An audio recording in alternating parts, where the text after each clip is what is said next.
Saudara, gedung pondok pesantren di Banjarnegara, Jawa Tengah, Kamis malam hangus terbakar. Diduga kebakaran terjadi akibat korsleting. 3 mobil pemadam kebakaran diterjunkan ke lokasi kebakaran yang menghanguskan pondok pesantren Qomarul Huda Kelampok, Banjarnegara, Jawa Tengah ini. Api yang terus membesar membuat ratusan santri panik dan berhamburan keluar dari halaman pondok pesantren. Kebakaran yang menimpa bagian lantai 2 asrama putra ini diduga akibat korsleting. Tidak ada korban jiwa dalam insiden ini. Polisi masih menyelidiki penyebab pasti kebakaran.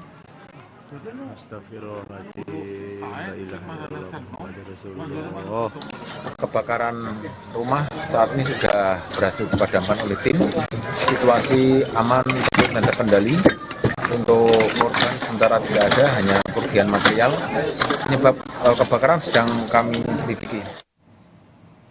Kebakaran juga menghanguskan rumah warga di Kabupaten Majalengka, Jawa Barat. Besarnya kobaran api turut melalap bangunan sekolah yang tak jauh dari lokasi kebakaran.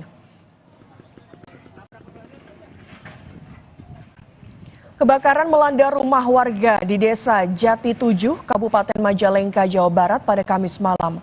Kencangnya tiupan angin membuat api kian membesar dan turut membakar bangunan SMP Negeri 1 Jati 7. Diduga kebakaran akibat korsleting. Api dapat dipadamkan 2 jam kemudian setelah 8 mobil pemadam dikerahkan ke lokasi.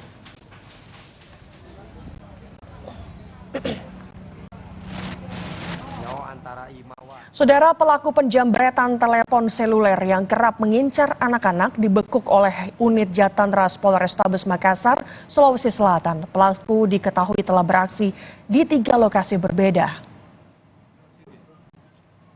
Inilah rekaman kamera pemantau saat seorang anak yang tengah bermain ponsel di pinggir jalan langsung dihampiri dan dijambret oleh pelaku di sekitar Jalan Kapoposang, Kota Makassar, Sulawesi Selatan.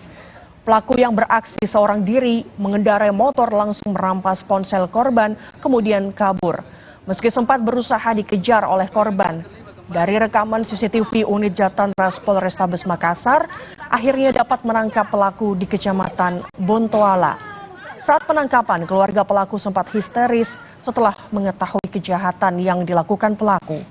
Polisi juga turut menyita sebuah barang bukti berupa sepeda motor yang digunakan pelaku untuk beraksi. Dari hasil pemeriksaan diketahui pelaku telah melakukan aksinya sebanyak 3 kali. Modusnya adalah dengan mengikuti atau naik motor keliling mencari korban yang dimana rata-rata korbannya adalah anak di bawah umur. Berarti dari catatannya berapa kali melakukan? Dari hasil interogasi dan berdasarkan laporan polisi yang kami terima dan CCTV ada 3 LP yang kami temukan. Polrestabes Makassar ya? Di wilayah Polrestabes Makassar. Okay. Barang bukti yang kami amankan yaitu motor yang digunakan untuk melakukan aksinya, kemudian ada handphone yang kami dapat. Saudara, seorang anggota Tentara Nasional Indonesia Angkatan Laut Gadungan ditangkap petugas pangkalan TNI Lanal, Banten. Selain menjadi tentara gadungan berpangkat peltu, pelaku juga diketahui menjadi mantri selama lebih dari 10 tahun. Pria berseragam loreng Tentara Nasional Indonesia Angkatan Laut Gadungan ini ditangkap petugas Lanal, Banten hasil dari informasi warga yang curiga kepada pelaku. Guna meyakinkan warga, tentara gadungan berpangkat pembantu Letnan 1 juga memiliki senjata api jenis airsoft gun dan sejumlah pakaian dinas tentara. Dari tangan pelaku yang juga mengaku sebagai anggota TNI dan mantri ini, petugas menyita ratusan butir obat serta alat-alat medis. Petugas mengungkap pelaku telah menjalankan aksinya selama 10 tahun. Guna penyidikan lanjutan, pelaku kemudian diserahkan ke Polresta Serang.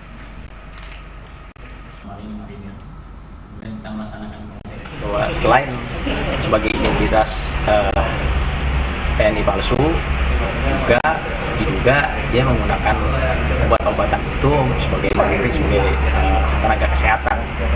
Ya, dari keterangan awal yang kita dapatkan 10 tahun. Jadi 10 tahun dari pengakuan yang bersangkutan, beliau mengaku sebagai tentara atau personel tentara TNI. Saudara, polisi mengamankan sekitar 1.000 tabung LPG subsidi 3 kg di Konawe Utara, Sulawesi Tenggara. Terjaring dalam razia, tabung gas melon ini diduga akan diselundupkan.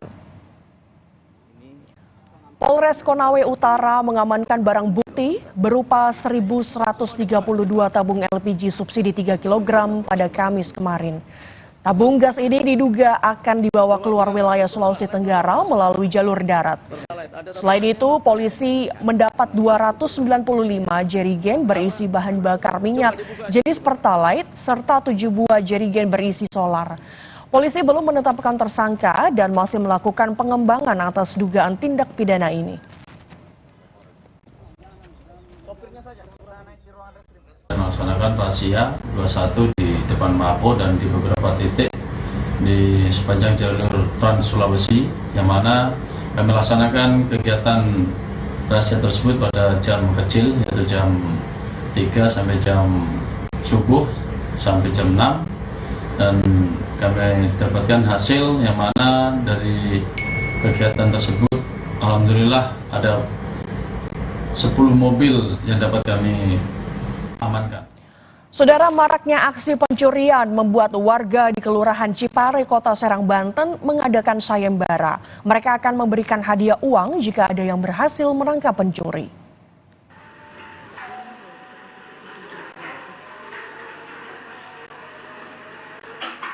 Rekaman detik-detik seorang pencuri yang beraksi di sebuah indekos di Kelurahan Cipare, Kota Serang, Banten. Aksi pencurian terjadi saat kondisi sekitar sepi. Kerap kali terjadi pencurian membuat warga sekitar geram. Mereka pun berinisiatif menggelar sayembara tangkap pencuri dengan imbalan hadiah uang senilai 3 juta rupiah. Anak-anak kos yang dicurinya. Jadi akhirnya saking saya pribadi merasa terpanggil untuk mengadakan sayembara untuk menangkap pencuri tersebut. Selain itu, pemuda sekitar turut membantu dengan berjaga setiap jam 9 malam hingga 6 pagi. Semenjak ada sayembara, maling-maling pun agak mengurangi. Tapi emang seberapa sering sih Pak di sini? Kalau sering sih ya seminggu 2-3 kali mah motor kecurian pasti ada. Oh. Karena di sini di lingkungan banyak warga juga ya, sudah padat juga. Warga berharap sayembara ini bisa mengurangi angka pencurian yang terjadi di lingkungan mereka, sambil tetap berharap para pelaku yang sudah menggasak harta korban bisa segera ditangkap. Suherli, Kompas TV, Serang, Banten. Informasi tadi menutup jumpa kita di Kompas pagi hari ini. Jangan lupa pemilu akan kita laksanakan 14 Februari 2024. Jadi tetap pastikan mengikuti perkembangan terkini lewat Kompas TV, independen terpercaya. Kami tutup Kompas pagi sampai di sini. Saya Medop Elfrina. Dan saya Gracia Dura pamit undur diri. Sampai jumpa.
Menteri Kominfo Budi Ari melempar wacana pembentukan tim pengawas konten media sosial.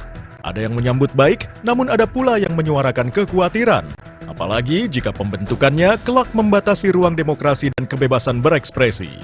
Di tengah sejumlah masalah yang dihadapi Kementerian Kominfo, mengapa wacana ini yang muncul ke permukaan? Simak pembahasannya dalam Dua Arah, Jumat 28 Juli. pukul 8:30 malam, live di Kompas TV.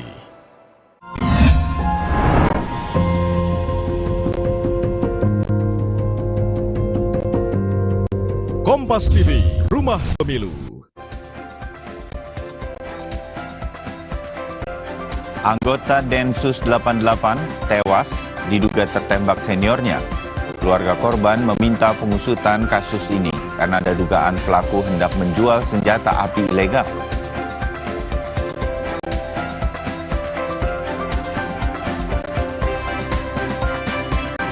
Pencarian 8 petambang yang terjebak di dalam lubang tambak di Banyumas, Jawa Tengah belum membuahkan hasil. Korban hilang sejak 3 hari yang lalu.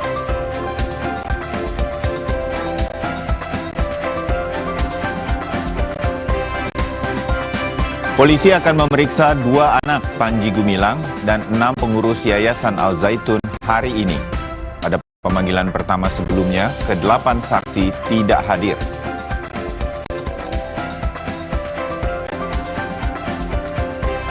Kepala Basarnas, Marsdia Henry Alfiandi diduga menerima uang hingga 88 miliar rupiah. Salah satunya berkaitan dengan suap tender proyek. Apakah modus suap tender ini paling banyak digunakan sebagai celah untuk korupsi? Kami akan membahasnya hari ini.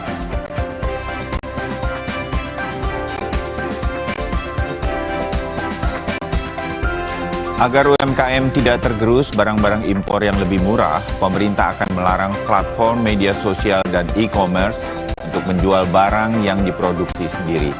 Pemerintah juga akan membentuk Satgas Penindak Barang Impor.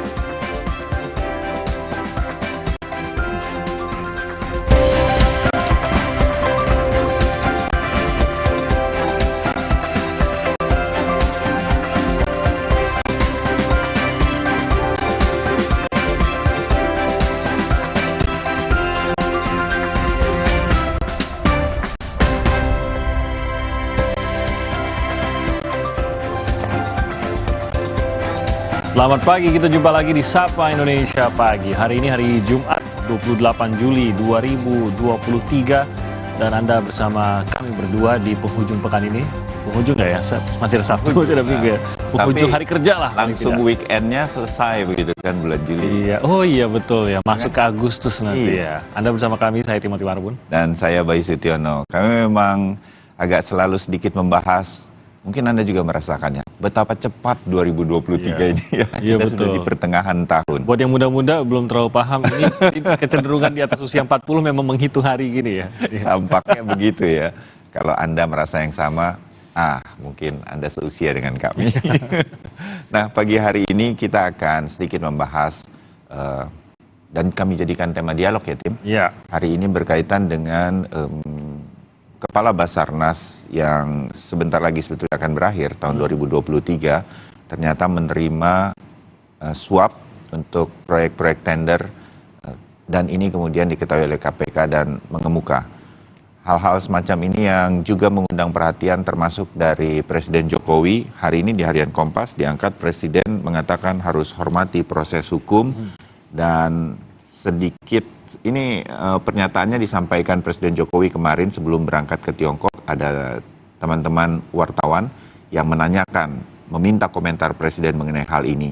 Dan sedikit ada kegeraman begitu, menurut saya, ketika ini mengakali sistem yang sudah dikomputerisasi untuk proyek-proyek tender yang selama ini diharapkan. Kita ingat waktu itu Pak Jokowi berharap sudah tidak ada lagi korupsi, tidak ada lagi pungli terutama, karena sudah diotomatisasi sehingga tidak lagi ketemu antara yang punya proyek dengan yang ikut tender. Tapi ternyata ini masih bisa diakali dan dikomentari oleh Presiden. Iya, itu ada beberapa mungkin angle yang akan kita ambil di sini. Yang pertama tadi bahwa benar seperti kata Presiden Jokowi juga mengatakan bahwa sebenarnya terus dilakukan langkah-langkah perbaikan untuk proyek-proyek, pengadaan proyek dan lain-lain, termasuk juga tender elektronik. Tapi kasus Basarnas ini membuat kita sadar bahwa tidak ada yang benar-benar bisa terlepas bebas begitu ya. Bahkan elektronik yang tadi dikatakan seharusnya bisa menjadi pegangan, ya kita lihat dalam kasus Basarnas ini masih bisa diakali. Nanti kita akan berbincang mengenai kalau begitu bagaimana, apa yang masih harus diperbaiki. Jangan sampai ini juga menjadi modus yang dipergunakan di proyek-proyek lainnya dan tidak terbatas hanya di Basarnas saja gitu.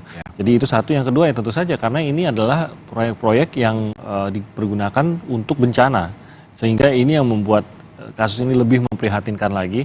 Ini adalah pengadaan untuk barang-barang membantu orang-orang di tengah bencana dalam kondisi yang tentu saja tidak mudah, sangat sulit, berkaitan dengan nyawa masyarakat, tapi itu pun masih terpikir untuk dikorupsi. Jadi ini pun pasti membuat kasus ini semakin miris pada saat kita mendengar ada operasi seperti ini yang dilakukan oleh KPK atau temuan yang didapatkan oleh KPK seperti ini. Nah itu obrolan utama kita di Sapa Indonesia Pagi. Ini tidak menjadi obrolan utama sih, tapi ini menarik juga nih harian. Menarik juga. Ada dua hal yang dikomentari Presiden jadi foto utama ya. sebelum berangkat ke Tiongkok. Satu memang mengenai Pak Kabasarnas, satu lagi mengenai Golkar gitu. Dan apa nih manuver yang dilakukan khususnya oleh Erlangga Hartarto dalam pertemuan dengan Puan Maharani. Obrolan warung kopinya sih udah seru nih. Betul. Cuma kalau kita ngomong di sini, kalau belum ada fakta nggak bisa. PKB nih ya, Caimin. Selamat pagi Caimin, selamat pagi Pak Erlangga. Ya mungkin kalau secara sekilas kita nanti menunggu perkembangannya. Ada pendekatan-pendekatan terus yang dilakukan. Wajar di PDI Perjuangan sebagai sebuah partai yang sekarang mengusung Ganjar Pranowo, di mana salah satu bakal calon presiden yang juga sudah populer di elektabilitas selama ini di survei. Tapi itu nanti kita bahas. Sekarang kita mulai seluruh sajian kami hingga pukul 9.30 dan kami mulai dengan informasi berikut saudara. Gedung Pondok Pesantren di Banjarnegara, Jawa Tengah pada Kamis malam mengalami kebakaran. Diduga kebakaran ini terjadi akibat korsleting. Kebakaran nang pesantren Komarul Huda. 3 unit mobil pemadam kebakaran diterjunkan ke lokasi kebakaran yang menghanguskan Pondok Pesantren Komarul Huda Klampok di Banjarnegara, Jawa Tengah. Api terus membesar, membuat ratusan santri sempat panik dan berhamburan keluar dari halaman pondok pesantren. Kebakaran yang menimpa lantai 2 asrama putra ini diduga karena korsleting. Tidak ada korban jiwa dalam kebakaran ini. Polisi masih menyelidiki penyebab pasti peristiwa ini.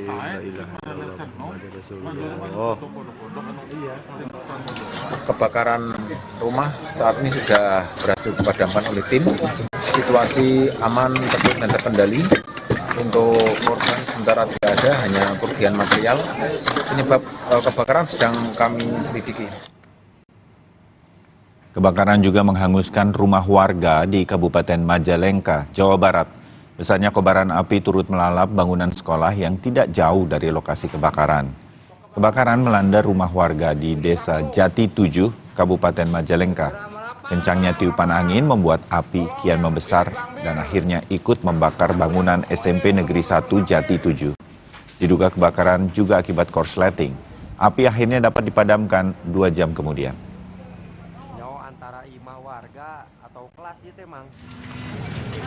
Masih peristiwa kebakaran, saudara. Kebakaran juga melanda sebuah bangunan bekas pabrik tekstil di Lubuk Kilangan, Padang, Sumatera Barat. Banyaknya material yang mudah terbakar membuat bangunan yang kini difungsikan sebagai gudang arsip ini ludes terbakar. 8 unit mobil pemadam kebakaran Kota Padang dan 1 mobil pemadam dari PT Semen Padang sempat dikerahkan ke lokasi.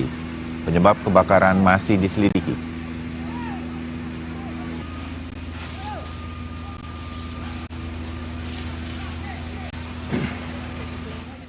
Bribda Ignatius Frisco Sirage yang tewas diduga tertembak oleh seniornya telah dimakamkan di kampung halamannya di Melawi, Kalimantan Barat.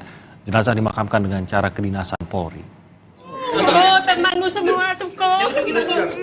Isak tangis keluarga mengiringi proses pemakaman jenazah Bribda Ignatius Frisco di Melawi. Bribda Ignatius dimakamkan di makam Yayasan Mawar, Kabupaten Melawi, Kalimantan Barat. Bribda Ignatius Frisco Sirage, anggota Densus 88, diduga tewas tertembak seniornya di kawasan Gunung Putri, Kabupaten Bogor, Jawa Barat pada Minggu 23 Juli lalu.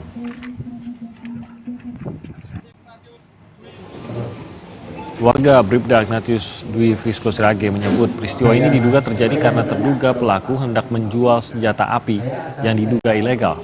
Pihak keluarga berharap penyelidikan kasus ini dilakukan secara terbuka dan tersangka dapat diberi hukuman yang berat. Keterangan tim penyelidik yang dijelaskan kepada kami, ya motifnya masalah, ya katakanlah itu mungkin masalah senjata itu, desensi itu tadi, bisnis itu, Pak? Iya. Itu mengetahui itu. Iya. Berharap supaya kasus ini diungkap setuntas-tuntasnya, sederang-terang benderang, supaya tidak ada timbul kasus-kasus.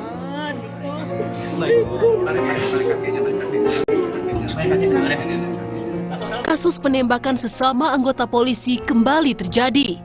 Bribda Ignatius Frisco Sirage, anggota Densus 88, diduga tewas tertembak seniornya di Rusun Polri Cikeas Bogor pada Minggu 23 Juli 2023. Korban tewas akibat luka tembakan di bagian leher.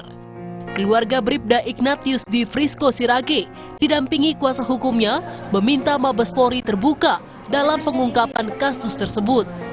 Itu terjadi karena penembakan dan terbukti bahwa dari leher tembus ke sebelahnya. Oleh sebab itu, kami sebagai ketua tim hukum dari pihak keluarga minta kasus ini diungkap dan terbuka, jangan ada ditutupi. Sementara psikolog forensik Reza Indragiri meminta Polri transparan dalam mengungkap kasus ini. Untuk menghindari keraguan publik, Polri menggandeng pihak lain dalam pengungkapan insiden ini. Kita punya kepentingan untuk mendorong pihak kepolisian agar blue curtain code atau kecenderungan menutup-nutupi kesalahan sejawat ini tidak berlangsung dalam investigasi kasus meninggalnya personil polisi di wilayah Bogor. Oleh karena itu, penting bagi polisi untuk mempertimbangkan untuk kasus-kasus yang menarik perhatian publik dan mengundang skeptisisme besar dari keluarga korban, patut dipertimbangkan untuk membentuk tim investigasi yang melibatkan pihak eksternal. Menindaklanjuti insiden polisi tewas tertembak seniornya, Kapolres Bogor meninjau tempat kejadian perkara. Hingga saat ini, Mabes Polri tengah menyelidiki motif penembakan. Tim Liputan Kompas TV. Saudara, seorang anggota Tentara Nasional Indonesia Angkatan Laut Gadungan ditangkap petugas pangkalan TNI Angkatan Laut Lanal Banten. Selain menjadi tentara gadungan berpangkat Peltu, pelaku juga diketahui menjadi mantri selama lebih dari 10 tahun. Pria berseragam loreng TNI Angkatan Laut Gadungan ini ditangkap petugas Lanal Banten. Hasil dari informasi warga yang curiga kepada pelaku. Untuk meyakinkan warga, tentara gadungan ini berpangkat pembantu Letnan 1 juga memiliki senjata api jenis airsoft gun dan juga sejumlah pakaian dinas tentara. Dari tangan pelaku yang juga mengaku sebagai anggota TNI dan mantri ini, petugas menyita ratusan butir obat serta alat-alat medis. Petugas mengungkap pelaku telah menjalankan aksinya selama 10 tahun ini. Guna penyidikan lanjutan, pelaku kemudian diserahkan ke Polresta Serang. Bahwa selain sebagai identitas TNI palsu, juga diduga dia menggunakan obat-obatan itu sebagai mantri, sebagai tenaga kesehatan. Ya, dari keterangan awal yang kita dapatkan 10 tahun. Jadi 10 tahun dari pengakuan yang bersangkutan, beliau mengaku sebagai TNI, sebagai tentara atau personel tentara TNI. Polisi mengamankan sekitar 1.000 tabung LPG subsidi 3 kg di Konawe Utara, Sulawesi Tenggara. Terjaring dalam razia, tabung gas melon ini diduga akan diselundupkan. Polres Konawe Utara mengamankan barang bukti berupa 1.132 tabung LPG subsidi 3 kg pada Kamis dini hari. Tabung gas ini diduga akan dibawa keluar wilayah Sulawesi Tenggara melalui jalur darat. Selain itu, polisi mendapati 295 jerikan berisi bahan bakar minyak jenis Pertalite serta 7 buah jerikan berisi solar. Polisi belum menetapkan tersangka dan masih melakukan pengembangan atas dugaan tindak pidana tersebut. Melaksanakan razia 21 di depan Mako dan di beberapa titik di sepanjang jalur Trans Sulawesi, yang mana kami laksanakan kegiatan razia tersebut pada jam kecil, yaitu jam 3 sampai jam subuh sampai jam 6, dan kami dapatkan hasil yang mana dari kegiatan tersebut alhamdulillah ada 10 mobil yang dapat kami amankan. Sementara itu di Kabupaten Ngawi, Jawa Timur, petugas merazia pemakaian LPG subsidi 3 kg. Petugas dari Biro Perekonomian Jawa Timur memberikan peringatan tertulis kepada pihak hotel dan kafe yang masih memakai LPG 3 kg. Petugas kemudian menyita tabung LPG 3 kg dan menggantinya dengan tabung 12 kg untuk setiap 2 tabung 3 kg. Kelangkaan LPG 3 kg sudah terjadi sejak sepekan terakhir. Akibat kelangkaan ini, harga LPG 3 kg terus merangkak naik di pasaran. Untuk hotel resto ada beberapa yang kita temui masih menggunakan dan langsung kita berikan pembinaan berupa kita trade-in. Kita trade-in artinya tukar tabung. Nah, dengan harapan ke depan sudah tidak ada yang menggunakan tabung 3 kg. Sesuai Perpres 71 tahun 2001, siapa saja yang boleh menggunakan tabung LPG 3 kg seperti petani sasaran, nelayan sasaran, usaha UMKM.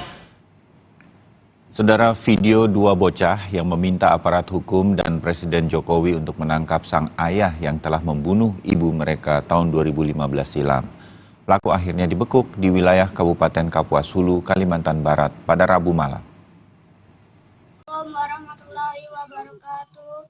Inilah jeritan hati dua bocah di Lampung. Mereka adalah kakak adik yang telah kehilangan kedua orang tua di usia belia. Ibu mereka meninggal dunia setelah dibunuh oleh ayah kandung pada tahun 2015 silam. Sang ayah melarikan diri entah kemana. Anak-anak ini pun memohon bantuan kepada Presiden Jokowi dan polisi untuk segera menangkap pelaku. Kini kedua bocah itu tinggal bersama Sulastri, sang nenek. Dengan penuh keterbatasan, Sulastri berusaha memenuhi kebutuhan keluarga. Meski ia terpaksa meminjam barang atau uang kepada tetangga. Warung gitu, tapi seandainya habis bumbu itu tetangga mau minjem, kadang-kadang tetangga udah nggak usah kembaliin gitu. Walaupun pelaku sudah dapat, tapi kami sudah melakukan penyidikan hingga kami mengetahui kebenaran pelaku. Permintaan dua bocah yang viral ini pun terkabul. Sang ayah akhirnya berhasil dibekuk di wilayah Kabupaten Kapuas Hulu, Kalimantan Barat, Rabu kemarin. 8 tahun menghilang, rupanya pelaku bersembunyi di perkebunan sawit Sungai Tawang Estate. Dan kini ia sudah berada di Polres Kapuas Hulu untuk mempertanggungjawabkan perbuatan sadisnya. Tim Liputan, Kompas TV. Saudara, pencarian 8 petambang yang terjebak di dalam lubang tambang di Banyumas, Jawa Tengah belum membuahkan hasil. Korban sudah hilang sejak 3 hari yang lalu. Informasi selengkapnya saat kami kembali.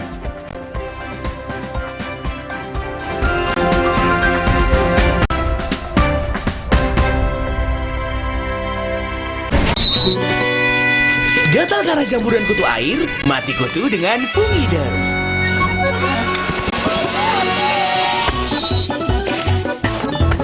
Fungiderm, aktif basmi jamur. Produksi Konimax. Hey, ada madu teja sase, madu teja sase, sehat berstamina. Banyak manfaatnya. Madu teja saset, enak sehatnya. Niatku madu TJ hitam pahit dengan kualitas madu TJ plus manfaat ekstra herbal. Niatku demi anakku. Niatku demi istriku. Madu TJ hitam pahit, niatku jaga kesehatan. Di tanganmu, botol plastik bekas bisa jadi baru lagi. Seperti tas, baju, hingga sepatu ini. Bersama Gerakan Ekonomi Sirkular Nasional Le Mineral, mari mulai kebiasaan baru memilah sampah plastik dari rumah, menyalurkan lewat aplikasi, pemulung, ataupun bank sampah. Sampah plastikmu memberi nilai tambah untukmu dan juga untuk mereka. Dengan langkah sederhana, pisahkan sampah sesuai jenisnya, sampah organik, plastik termasuk PET, kertas, dan kaleng, lalu salurkan. Sampah plastik yang terpilah bisa didaur ulang. Mulai kebiasaan baru dan buat botol plastik bekasmu jadi baru lagi.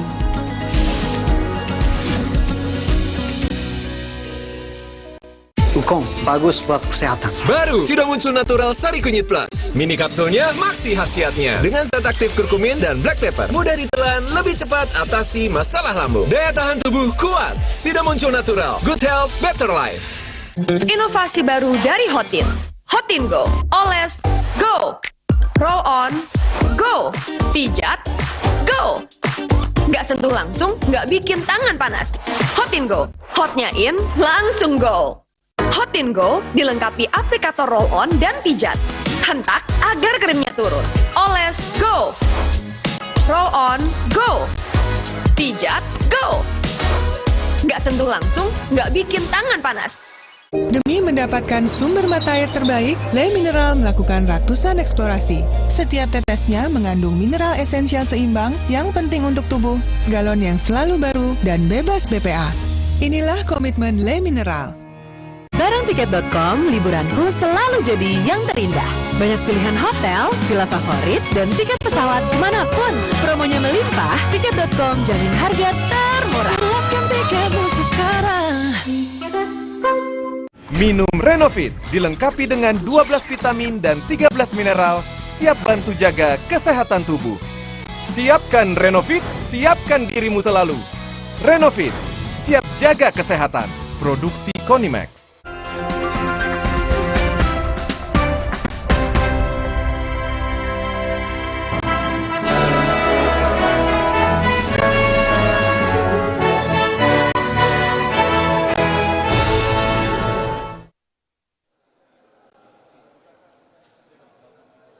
Peradilan Tata Usaha Negara sebagai lembaga kontrol yuridis terhadap pemerintah dengan cara menghasilkan putusan yang betul-betul memenuhi rasa keadilan masyarakat, bangsa, dan negara. Hakim harus melihat dasar kewenangan dalam mengadili suatu perkara. Apakah objek sengketa yang diuji dan diadili merupakan kewenangan Peradilan Tata Usaha Negara. Dalam menguji prosedur, pengadilan bersifat korektif justice, yang artinya putusan peradilan TUN bersifat koreksi administratif. Hal tersebut sudah dituangkan dan menjadi kaidah hukum di dalam beberapa putusan Mahkamah Agung. Undang-undang TUN sudah karena pihak berperkara dengan itu selalu pejabat pemerintah. Semua itu kadang-kadang ditafsirkan sempit seolah-olah pejabat pemerintah itu adalah negara itu luas. Pejabat pemerintah bukan negara, sehingga saya juga sebenarnya kurang paham dengan istilah kalau berperkara negara tidak boleh kalah. Berperkara bukan negara itu negara musuhnya, ada wilayah, ada rakyat, ini pejabat berperkara, dan itulah hak yang wajib dilakukan sebagai tergugat. Fungsi dan peran Peradilan Tata Usaha Negara untuk menyelesaikan sengketa antara pemerintah dengan masyarakat bertujuan mengontrol secara yuridis atau judicial control tindakan pemerintahan yang dinilai melanggar ketentuan administrasi atau maladministrasi. Sunandar, Kompas TV, Bandung, Jawa Barat.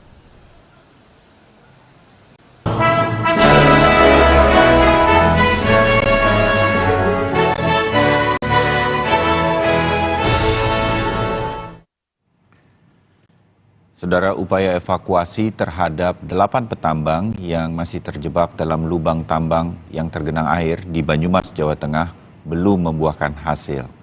Operasi lapangan dihentikan pada pukul 17 Kamis sore kemarin dan akan dilanjutkan pagi hari ini. Tim telah berupaya untuk menyedot air atau melakukan upaya pengeringan di lubang sumur tambang. Tim SAR gabungan juga menggunakan kamera hole, ini jenis kamera yang dimasukkan ke kedalaman lubang. Sehingga dengan hasil dari rekaman kamera tersebut diupayakan dapat terdeteksi kedalaman lubang sesungguhnya serta kondisi di dalam air di lubang tersebut.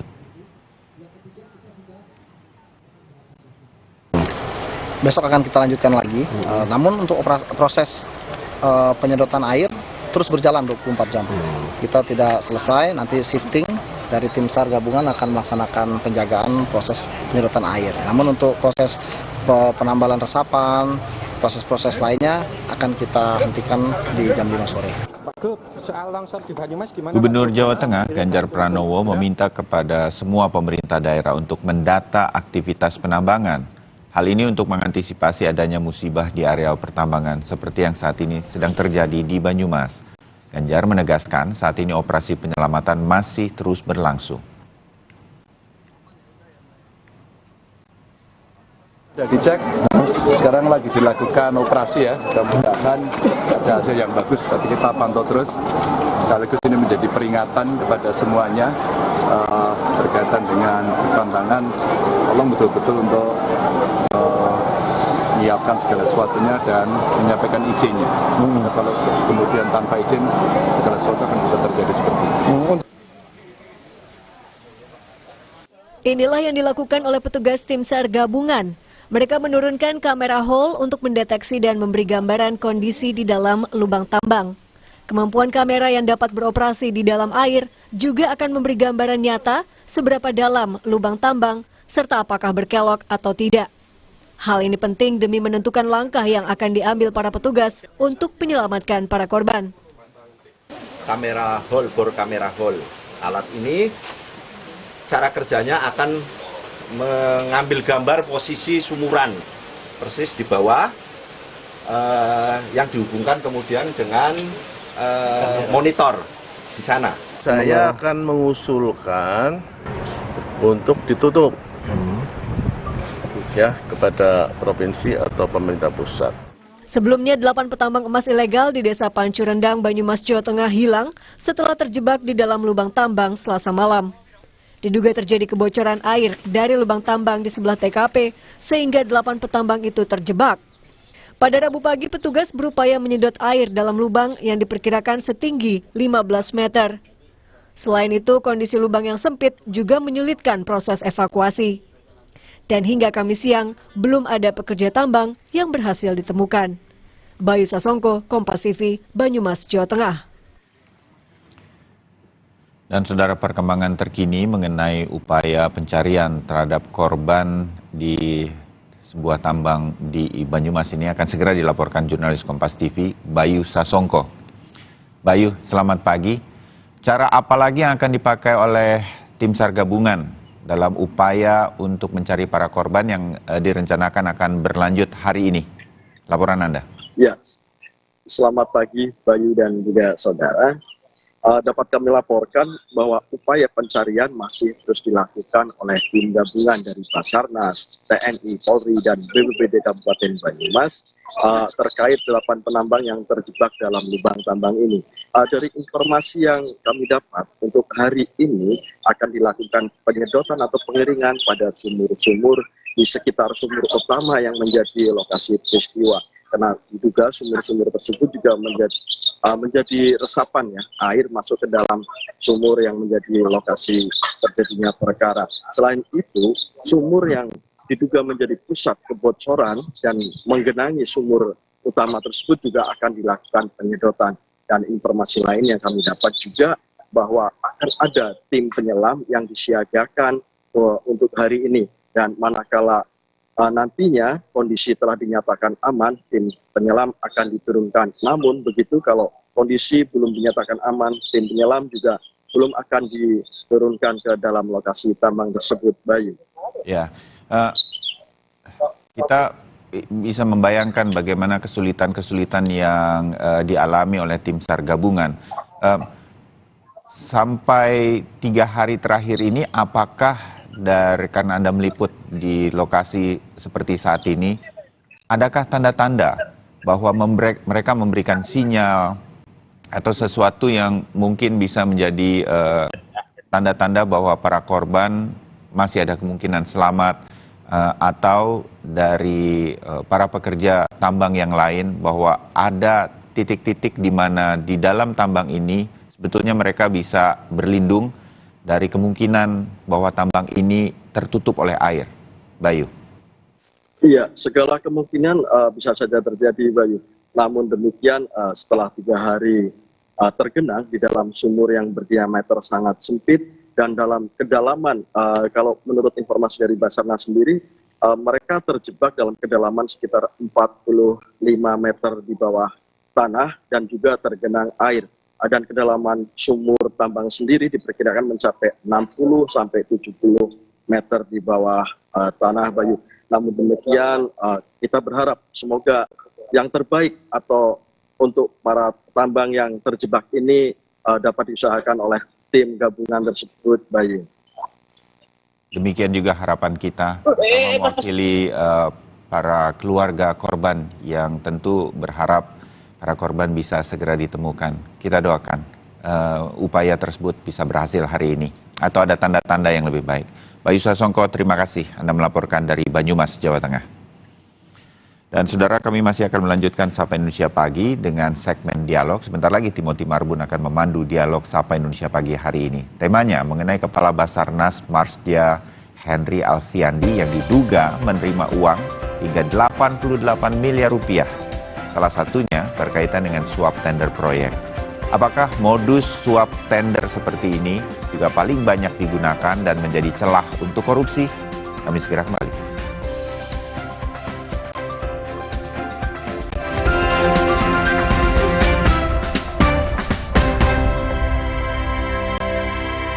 Bagus buat kesehatan. Baru sudah muncul Natural Sari Kunyit Plus. Mini kapsulnya maksi khasiatnya dengan zat aktif kurkumin dan black pepper. Mudah ditelan, lebih cepat atasi masalah lambung. Daya tahan tubuh kuat. Sudah muncul Natural. Good health, better life. Bareng Tiket.com, liburanku selalu jadi yang terindah. Banyak pilihan hotel, villa favorit, dan tiket pesawat kemanapun. Promonya melimpah, Tiket.com jamin harga termurah. Dapatkan tiketmu sekarang. Dulu, saat flu, atasi dengan Inza. Sekarang, zaman serba cepat. Saat flu, minum Inza baru. Dengan formula yang telah diperbaharui, efektif atasi gejala flu. Inza baru, solusi jitu atasi flu. Produksi Konimax. Terus, enaknya terus. Manis asam, chewy. Manis asam, chewy. Manis asam, chewy. Oleh terus. Gak nempel di gigi. Slay, oleh. Demi mendapatkan sumber mata air terbaik, Le Mineral melakukan ratusan eksplorasi. Setiap tetesnya mengandung mineral esensial seimbang yang penting untuk tubuh, galon yang selalu baru, dan bebas BPA. Inilah komitmen Le Mineral. Alergi, jontor nih. Aku biduran, obatnya yang depannya Indal CTN. Bisa dibeli tanpa resep dokter. Indal CTN, komposisi anti alerginya redakan alergi. Indal CTN. Luka, memar di kulit. Sakit. Pegal ini nyeri sendi, butuh dipijit. Sakit. Gak usah ngeluh kalau sakit, pakai Herba Wahid. Herba Wahid, minyak herbal berkhasiat. Herba Wahid, minyak gosok, urut dan pijit. Wahid. Grip over buy one get one free for eyewear. Syarat dan ketentuan berlaku. Optik melawan.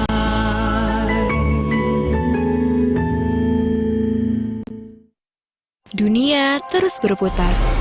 Begitu banyak hal yang berakhir, namun banyak juga yang kembali dalam bentuk baru, memberi harapan baru. Seperti botol plastikmu yang dapat menjadi barang baru lagi melalui gerakan ekonomi sirkular nasional Le Mineral. Kini, plastik tidak lagi menjadi sampah, namun terus berputar dengan dipilah dan didaur ulang menjadi baru. Semua bisa mengambil peran penting dalam perputaran itu dari hulu ke hilir. Mulai dari kamu yang memilah sampah dari rumah, pemulung yang mengumpulkannya, hingga pekerja pabrik yang mendaur ulang. Bersama gerakan ekonomi sirkular nasional Le Mineral, mari jadikan botol plastikmu jadi baru lagi.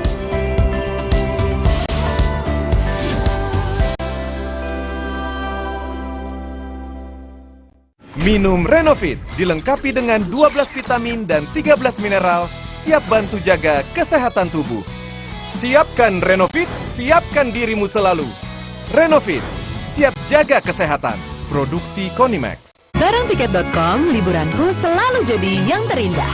Banyak pilihan hotel, villa favorit, dan tiket pesawat kemanapun. Promonya melimpah, Tiket.com jamin harga termurah. Dapatkan tiketmu sekarang.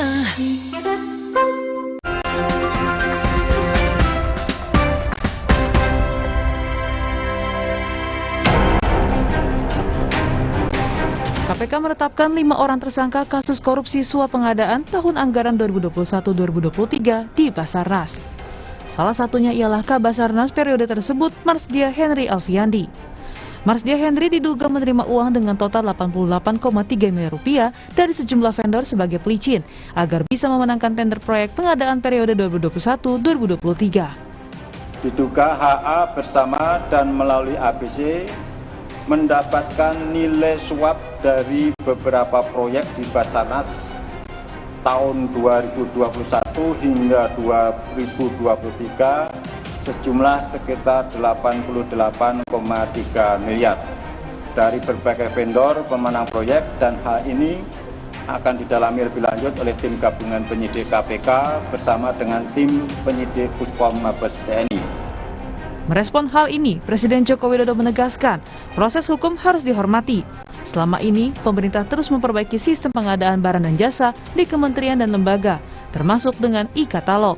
Perbaikan sistem, seperti misalnya e-katalog, sekarang yang masuk mungkin sudah lebih dari 4 juta produk, yang sebelumnya hanya 50.000. Artinya itu perbaikan sistem. Kalau memang ada yang melompati sistem dan mengambil sesuatu dari situ, ya kalau terkena OTT, ya hormati proses hukum yang ada. Kabasarnas Marsdia Henry Alfiandi memiliki harta kekayaan mencapai 10,9 miliar rupiah. Dalam LHKPN yang ia laporkan ke KPK, jumlah terbesar harta Marsdia Henry adalah berupa tanah dan bangunan yang tersebar di 5 lokasi dengan nilai 4,8 miliar rupiah. Selain aset tanah dan bangunan, Marsdia Henry juga memiliki harta berupa alat transportasi dengan total nilai mencapai 1,04 miliar rupiah. Salah satunya pesawat Zenit 750 Stol dengan harga 650 juta rupiah. Memiliki pesawat ini diduga berkaitan dengan hobi aeromodeling yang digeluti Marsdia Henry. Ia juga kabarnya merakit sendiri pesawatnya tersebut. Ketua KPK Firly Bahuri menyebut akan mendalami sumber harta kekayaan yang dimiliki oleh Kepala Basarnas. KPK akan mendalami apakah ada tindak pidana pencucian uang atau gratifikasi dari harta yang dimiliki Kepala Basarnas. Peneliti Indonesia Corruption Watch atau ICW menyebut indikasi korupsi kerap terjadi dari komunikasi antara pejabat publik dengan pihak swasta atau stafnya. Proyek tender dengan sistem lelang pun akhirnya hanya menjadi formalitas sementara. Maka hal mengenai proyek pengadaan dengan sistem tender inilah yang harusnya dikaji ulang. Sebenarnya kan praktik seperti ini sudah banyak dilakukan dan terbukti terjadi tindak pidana korupsi, di mana pejabat publik melalui orang dekatnya itu meminta fee sekian persen kepada vendor-vendor tertentu jika mereka menginginkan menang dalam satu tender tertentu. Itu yang harus dimitigasi lebih lanjut, bagaimana ke depan sistem itu bisa mencegah komunikasi langsung dari pejabat publik kepada pihak swasta. Dalam banyak kasus juga kita melihat pola yang sama terjadi, dan ini terbukti selama 2 tahun jumlahnya sangat fantastis mencapai puluhan miliar rupiah. Kabasarnas Marsdia Henry Alfiandi diduga mengondisikan dan menunjuk perusahaan Musunadi, Marilia, dan Roni Aidil sebagai pemenang tender untuk proyek pengadaan di Basarnas tahun 2021-2023. Penanganan Marsdia Henry dan 1 tersangka lain kini diserahkan ke Puspom TNI. Tim Liputan, Kompas TV. Jerat tersangka Kabasarnas Marsdia Henry Alfiandi menjadi sorotan karena juga menerima suap hingga senilai 88,3 miliar rupiah. Henry juga disebut ikut langsung mengkondisikan dan memuluskan pemenang tender untuk pengadaan barang di Basarnas periode 2021 hingga 2023. Benarkah sistem tender menjadi celah korupsi bagi para pejabat publik dengan menerima sejumlah fee, dan bagaimana agar mencegah hal ini tidak terjadi lagi? Kita akan membahasnya dengan sejumlah narasumber. Ada Komisioner KPK periode 2015 hingga 2019, Laude M. Syarif, dan ada Agus Sunaryanto, Koordinator dari Indonesia Corruption Watch atau ICW. Selamat pagi, Mas Agus. Selamat pagi, Pak Laude. Selamat pagi. Terima kasih sudah bergabung bersama kami. Mungkin saya informasikan juga sebenarnya kami ingin menghadirkan KPK namun belum berkesempatan untuk menghadirkan Mas Ali Fikri pada pagi hari ini maupun dari Komisioner KPK. Tapi kita ingin mencoba belajarlah dari kasus yang melibatkan Kabasarnas ini. Kalau dari publiknya gitu ya, semua korupsi tentu saja ini miris. Kita melihat bahwa ini masih terjadi kong kali kong antara pejabat sebuah institusi dengan pihak swasta untuk bisa mendapatkan keuntungan pribadi gitu. Dalam hal ini kalau saya melihatnya ada miris yang bertambah karena yang dikorupsi itu adalah alat SAR yang kalau dipergunakan pasti dalam kondisi bencana, pasti dalam kondisi masyarakat sangat membutuhkan, pasti dalam kondisi yang melibatkan hidup matinya masyarakat gitu. Dan kalau kita lihat dari dana yang dikorupsi, uang yang dikorupsi, ini berarti satu kerugian negara, kedua mungkin masyarakat seharusnya bisa mendapatkan peralatan yang lebih baik, lebih banyak yang akan bisa bermanfaat untuk peristiwa-peristiwa yang mungkin terjadi di negara yang sering kali dilanda bencana ini. Mungkin saya ingin komentarnya dulu dari Pak Laude dan juga dari Mas Agus. Mungkin Pak Laude, haruskah kita masih terkejut bahwa dana SAR saja masih bisa dikorupsi? Ya, sebenarnya kita tidak perlu terkejut ya, karena dana-dana yang sakral pun sebenarnya kita sering mengkorupsinya. Sebagai contoh bahwa pernah ada korupsi pencetakan Al-Quran, ada korupsi pembangunan gereja, ada korupsi dana haji, ada korupsi dana COVID, menteri yang melakukan. Bahkan ada korupsi pengadaan tanah kuburan. Jadi kalau saya lihat para pejabat publik ini sebenarnya tidak punya moral kompas yang cukup untuk itu, karena ya memang hal-hal yang sakral pun memang dilakukan. Dan khusus untuk korupsi di Basarnas ini sebenarnya bukan hal yang mengagetkan, bahkan sebenarnya karena dia sifatnya bencana, dulunya itu banyakkan penunjukan langsung. Karena darurat itu ya? Iya, seperti itu. Tapi ini yang ada yang ditangkap sekarang ini kan ada proses tender yang dilakukan. Tapi sekali lagi kita mengetahui bahwa hampir 80% kasus korupsi yang ditangani KPK itu adalah bribe, suap. Dan itu bukan cuma Indonesia, hampir seluruh dunia sebenarnya seperti itu. Makanya kalau di Inggris itu undang-undangnya saja disebut United Kingdom Bribery Act. Seperti itu. Itu suap itu terjadi. Dan biasanya kalau oleh karena itu harus orangnya. Karena kalau misalnya orangnya itu mentalnya, sikapnya, sifat korupsinya tetap ada, secanggih apapun sistemnya, ya itu bisa diakali, dimanipulasi, diakali. Ya. Jadi ya, saya ke Mas Agus, jangan-jangan justru kalau kita melihatnya, kalau masyarakat melihatnya miris kok dana SAR tega-teganya dikorupsi, jangan-jangan justru ada pihak-pihak yang melihat dana SAR inilah seperti gambar Pak Laude tadi, karena kedaruratannya, kecepatan yang harus dimiliki dalam pemenuhannya, justru dana SAR ini yang menjadi sasaran empuk bagi mereka yang memang ingin menguntungkan diri sendiri, begitu Mas Agus?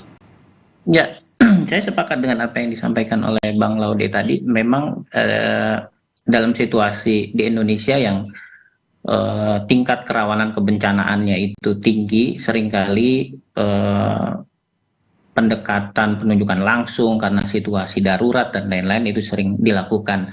Nah sekarang ketika terjadi perubahan metode pengadaan barang dan jasa, ya kelihatannya sih bagus, misalnya didorong untuk tender dan lain-lain. Dan memang prakteknya sistemnya bagus sebenarnya. Cuma lagi-lagi integritas dari para pelaku. Kalau kelihatan seperti ini kan informasi yang beredar kan pengusahanya yang berusaha untuk mendekati. Tapi sekali menurut saya ada juga inisiatif dari pengguna anggaran misalnya atau PPK-nya yang berusaha untuk meminta fee. Jadi kalau dibilang ada persekongkolan, bisa saja persekongkolan vertikal, bisa saja persekongkolan vertikal dan horizontal gitu. Jadi ada keinginan dua belah pihak untuk mendapatkan proyek.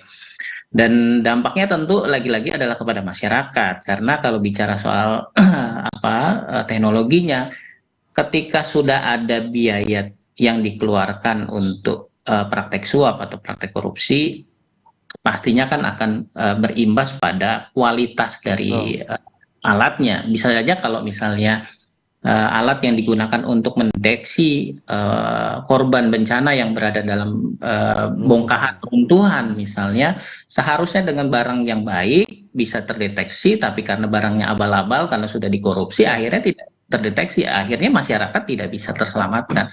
Nah, ini dampaknya luar biasa menurut saya. Jadi tentu harus ada upaya serius ya, karena dengan sistem yang sudah baik tapi kemudian integritas dari aparaturnya juga sangat minim, ya pada akhirnya akan terus-menerus seperti ini. Dan kalau saya lihat kan anggaran yang dialokasikan oleh pemerintah dari tahun ke tahun terus meningkat. Di tahun 2021 saja 50% dari APBN itu alokasinya untuk anggaran pengadaan barang dan jasa. Jadi mungkin tahun 2023 ini sudah sampai 1,300 atau 1.400 triliun untuk pengadaan barang dan jasa. Kalau ini tidak diamankan, saya rasa rencana-rencana pemerintah untuk mendorong efisiensi pada akhirnya juga tidak akan tercapai gitu. Nah, tadi kita sudah masuk pada kita banyak berserah pada tender begitu. Sebenarnya tadi seperti kata Mas Agus, ini adalah sistem yang selama ini dipraktekkan karena paling sedikit lah kemungkinan untuk celahnya begitu. Terutama kalau sudah digital. Digital itu semua terdata, semua transaksi, semua dokumen dan lain-lain semuanya terdata. Bahkan IP yang mengirimkan, komputer yang mengirimkan data tersebut pun jangan-jangan ada datanya juga begitu. Jadi sehingga ini juga bisa ditelah kalau memang ada kecurangan-kecurangan. Nah, ini menjadi harapan bahwa praktik-praktik seperti ini tuh bisa akhirnya diminimalisir atau bahkan dihilangkan. Kalau saya mengutip apa yang dikatakan oleh Komisioner KPK Alexander Marwata terkait dengan sistem elektronik, ia mengatakan sistem apapun kalau persekongkolan ya jebol juga gitu. Mungkin Pak Laude bisa mengomentari hal tersebut. Ini kan sistemnya seharusnya sudah rapi. Kenapa kok masih bisa jebol, dan kenapa kalau persekongkolan tetap bisa diutak-atik padahal ini sesuatu yang sangat teknis? Ya, sebenarnya tuh banyak sekali perangkat teknis seperti e-katalog, e-tendering seperti itu kan diupayakan itu mengurangi kesempatan untuk korupsinya karena tidak ada pertemuan antar orang dengan orang, misalnya antara saya dengan Mas Agus. Ada kong kali kong lah gitu ya. Ada kong kali kong. Enggak, itu tidak menghilangkan kong kali kong. Kong kali kong itu bisa dilakukan di luaran sistemnya.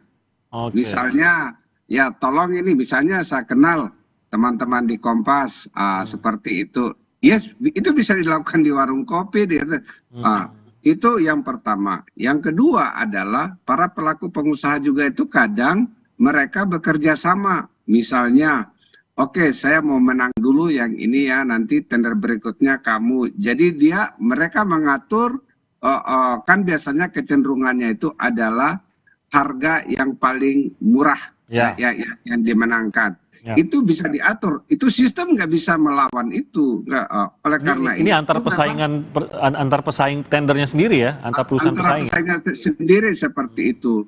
Bahkan sebenarnya pemerintah pun, makanya waktu saya di KPK dulu itu selalu termasuk sama Pak Alex, tidak selalu yang harus paling murah, yang harus menang itu, tetapi yang paling sesuai dengan kualifikasi yang diinginkan. Misalnya saya ingin komputer dengan jumlah RAM-nya, memorinya berapa, CPU-nya berapa, yang itu habis. Kalau sudah ini rata, lihat penawarannya. Tetapi kalau itu hal-hal yang bisa dilakukan secara elektronik tadi ya, untuk mempermudah. Tapi kalau misalnya untuk menentukan pemenangnya di samping kriteria-kriteria teknis tadi, ya, saya sama Pak Warbun temanan, saya dengan Mas Agus temanan, saya bisa lakukan itu. Dan itu juga bisa, kalau mau menang, saya bisa, misalnya kalau dia itu kan, kalau ini kan ini kayak kickback untuk dia dapat 10% dari semua nilai tender. Dan itu saya beritahu, bukan cuma Basarnas. Bahkan menurut, kalau kita lihat EKTP itu hampir 50%. BTS itu gila banget, itu berapa persen, bahkan itu nggak jadi barangnya. nggak jadi barangnya. Ketika OTT yang saya masih ingat, yang di Bengkulu kalau nggak salah, ya itu menurut saya agak kurang ajar tuh. Itu membuat jembatan kecil yang diambil itu hampir 30% dari anggaran. Bayangin saja jembatannya itu jangan sampai runtuh. Masih ingat nggak kasusnya Saukani? Dia membuat jembatan layang di Kutai Kartanegara itu. Sekitar 1 tahun atau 2 tahun. Ambruk itu. Itu banyak terjadi. Jadi jangan sampai misalnya alat deteksi yang seharusnya bisa mendeteksi dari jarak 20 meter bisa ketahuan apa yang terjadi, yang dibeli menjadi hanya 5 meter, bahkan mungkin tidak berfungsi sama sekali. Ini yang misalnya ini Ibu Saparina Menteri Kesehatan dulu, alat-alat kesehatan. Ini saya lihat benar, jadi itu makanya sekarang itu saya sering agak benci kalau dia ada di media sosial. Itu biasanya nomor tertulis itu mereknya Siemens, padahal itu hanya ditempel mereknya.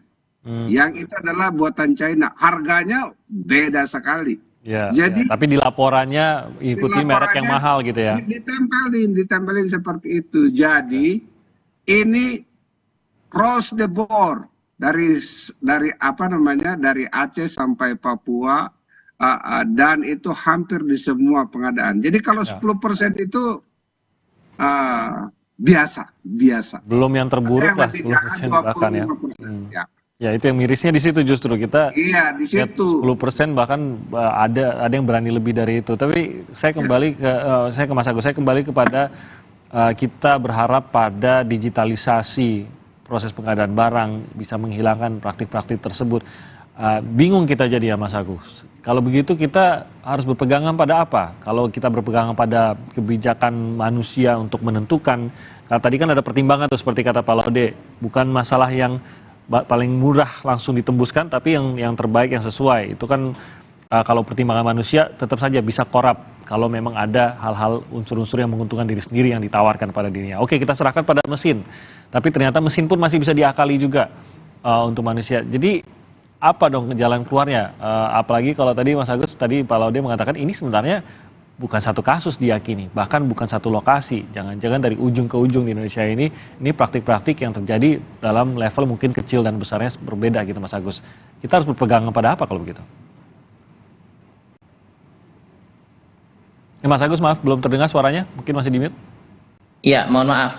Memang harus dilihat secara keseluruhan ya, secara holistik terkait dengan integritas dari para penyedia, kemudian juga kepatuhan dari para misalnya pokja pengadaan untuk misalnya memasukkan rencana pengadaannya. Seringkali ini di kementerian lembaga bahkan pemerintah daerah itu tidak memasukkan rencana pengadaannya, sehingga masyarakat termasuk aparatur pengawas internal itu tidak tahu apa sih barang yang akan disediakan.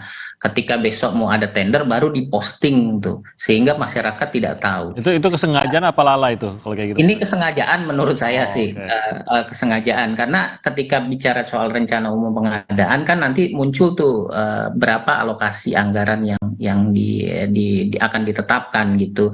Nah nanti pada prakteknya jadi prosesnya juga akan terlihat secara keseluruhan.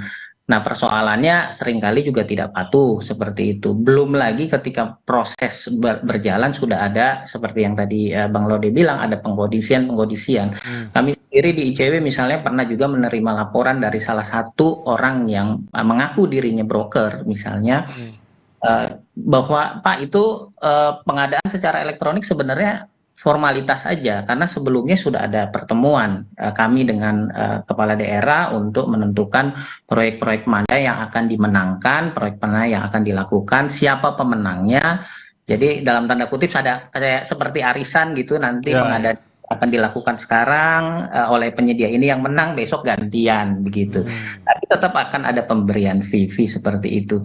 Nah, saya bilang kalau bicara secara holistik ya memang harus dilihat secara keseluruhan, tidak hanya sistem. Lagi-lagi sistem ini tidak sepenuhnya full e-proc gitu, full electronic procurement, tetap akan ada orang-orang yang mengatur sistemnya. Nah, seringkali misalnya dalam kasus Videotron dulu ya, itu petugas LPS-nya ya yang mengatur proses pengadaan itu justru disuap oleh saya lupa anaknya menteri itu, dan akhirnya ya diproses secara hukum. Jadi memang harus dilihat secara keseluruhan. Kita tidak bisa, ya semangat pemerintah baik gitu untuk mendorong digitalisasi, tapi lagi-lagi di proses digitalisasi ini ada orangnya. Dan petugas-petugas ini seringkali tidak bisa berbuat apa-apa kalau misalnya sudah diinstruksikan oleh atasannya, Kabasarnasnya, kepala PB kepala daerahnya, ya mereka tidak bisa berbuat apa-apa. Pengawasnya pun seringkali nggak bisa berbuat apa-apa. Mau mengantisipasi, dipindah, dimutasi dan lain-lain itu. Mau melaporkan juga takut-takut gitu ya. Ya betul. Kalau mungkin sedikit sebelum kita jeda. Kalau memang sistem itu bisa diakali selama ada persekongkolan di belakangnya, berarti memang ya udah kita nggak, maksud saya kalau memang akhirnya pengusahanya tetap bersekongkol dengan pejabatnya, tidak ada solusi. Rasanya begitu jadinya, karena solusi yang kita harapkan pada sistem komputerisasi itu menjadi tidak berarti gitu. Toh komputer itu diakali, data yang dimasukkan sudah jelas, komputer itu akan menentukan siapa yang mendapat, seperti harga termurah, ada satu hal yang akhirnya tidak memenuhi syarat karena sengaja tidak memenuhi syarat karena sudah berkong-kali-kong antara satu saing tender dengan pesaing tender lainnya. Berarti sistem sepercanggih apapun tidak akan berpengaruh kalau memang ada persekongkolan di belakangnya. Kalau begitu apa yang bisa menghalangi persekongkolan itu, Mas Agus? Kalau menurut saya pertama sistemnya memang harus tetap dibenahi, harus full ilprok gitu ya. Jadi sistem yang menentukan ketika mereka sudah memasukkan penawaran, datanya sudah ada seperti apa, kemudian sistem yang menentukan, jangan orang lagi yang menentukan. Ini di ujungnya masih orang ya kalau sekarang ya? Iya, ini masih orang yang menentukan. Tapi lagi-lagi tetap saja potensinya ada ketika sistem kan sekali lagi bisa ada hacking dan lain-lain ya yang bisa membongkar itu. Nah, kemudian yang kedua, keterlibatan pengawas ya. Pengawasan untuk melakukan, misalnya sekarang disebut ada namanya audit, probity audit gitu. Pengawas ikut serta dalam proses dari perencanaan sampai proses serah terima barang. Tapi potensinya ada karena lagi-lagi integritas dari pengawasnya yang ikut serta dalam audit probity juga harus punya integritas. Kalau tidak punya integritas ya lagi-lagi bocor lagi gitu. Tapi sekali lagi peluangnya ada untuk memperbaiki, tapi peluang untuk kebocoran tetap selalu ada dimanapun. Gitu. Kalau dari Pak Laude, bagaimana tuh opini biar persekongkolannya pun kalau bisa tidak bisa diberi celah untuk terjadi begitu? Karena kalau persekongkolannya terjadi, sistem apapun ya tetap akan bisa ditembus. Iya, jadi saya pikir sampai hari ini mungkin kita agak sukar walaupun dia di negara maju untuk persekongkolan itu tidak terjadi ya. Itu maksudnya. Namun demikian, kita harus memang seperti yang dikatakan Mas Agus tadi, itu perlu kita selalu menyempurnakan. Salah satu yang digagas sekarang oleh KPK itu bukan sekarang ya, dari dulu, dari zaman kami, tapi procurement-nya itu belum fully seperti itu yang tentang e-katalog. Kalau ada e-katalog itu mudah-mudahan ini seperti yang dikatakan oleh Presiden juga, ini mudah-mudahan akan bisa memberikan kan harganya sudah katalognya, jadi orang bisa memilih. Misalnya saya tidak usah menyebut merek, tapi nggak apa-apa lah. Sekarang kan online semua itu, ada Tokopedia, ada apa semuanya, sehingga pemerintah yang sekarang itu orang bebas sebenarnya untuk melakukan itu, dan itu transaksi uangnya kelihatan antara antara vendor, terus ada yang membeli barang, itu kelihatan semuanya. Jadi itu disempurnakan. Saya pikir itu lebih maksudnya keterlibatan orang menjadi sangat dikurangi. Tapi kan ada aturan-aturan kita itu, misalnya bahkan masih membolehkan penunjukan langsung. Penunjukan langsung itu di bawah 1 miliar misalnya itu dibolehkan. Jadi misalnya ada proyek jalan 10 kilometer. Dipisah-pisah menjadi 1 kilometer, 1 kilometer, 1 kilometer. Itu banyak sekali dilakukan ya, dilakukan di Indonesia. Jadi diakalin. Jadi sebenarnya bukan di teknologinya ini barang, di kepala orang. Seperti itu. Kerusakannya itu ada di itu. Jadi saya pikir yang harus diperbaiki itu yang diawasi adalah orang per orangnya ini. Tetapi saya beri contoh. Pemberantasan korupsi harus dimulai oleh pimpinan tertinggi Republik. Tidak bisa kita serahkan kepada Kabasarnas, kepada KPK, kepada Jaksa Agung. Harus presidennya. Tapi political will-nya harus kuat ya. Ya, jadi komitmennya. Lee Kuan Yew melakukan seperti itu. Ya, lihat negara-negara Skandinavia. It is the top leaders seperti itu. Jadi kalau tidak bisa kita berharap. Jadi kalau misalnya itu kan idealnya. Di eksekutifnya presiden komitmennya sangat tinggi, konflik of interest habis, ketua DPR-nya itu juga seperti itu, ketua Mahkamah Agungnya seperti itu. Jadi kalau tiga-tiganya itu baru fully. Kalau masih sekarang, ya elektronik tidak akan menghilangkan semua kejahatan itu. Bahkan elektronik bisa menggampangkan terjadinya kejahatan juga. Nah, itu yang ingin dihindari. Pak Laude, baik, saya potong dulu karena kita harus jeda sebentar. Pak Laude dan juga Mas Agus, kami akan masih kembali dengan perbincangan ini usai jeda. Tetap bersama kami.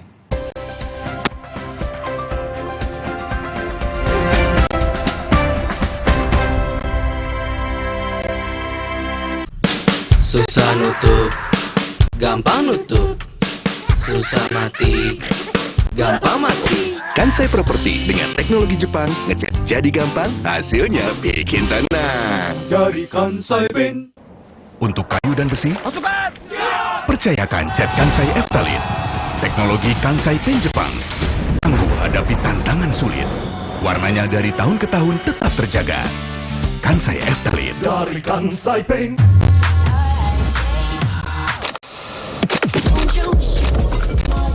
Don't you wish your phone was fun like this? Don't you wish your phone looked more like this?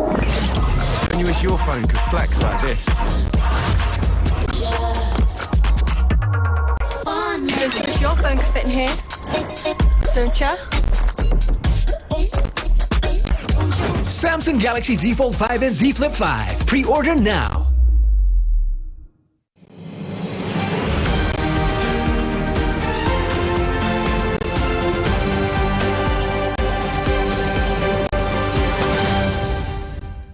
Sidang pengujian formil penetapan peraturan pemerintah pengganti Undang-Undang Cipta Kerja menjadi undang-undang kembali digelar Mahkamah Konstitusi dengan agenda mendengar keterangan ahli pemohon. Kepada Majelis Hakim Konstitusi yang dipimpin Wakil Ketua MK Saldi Isra, ahli ekonomi Rizal Ramli dalam keterangannya mengatakan, dalam ekonomi ada acara-acara inovatif yang dapat dilakukan selain menerbitkan undang-undang untuk mengatasi kegentingan ekonomi yang ditandai dengan pertumbuhan negatif. Bahwa ekonomi nasional dalam kondisi sangat genting. Karena COVID, dampak krisis global, dan sebagainya.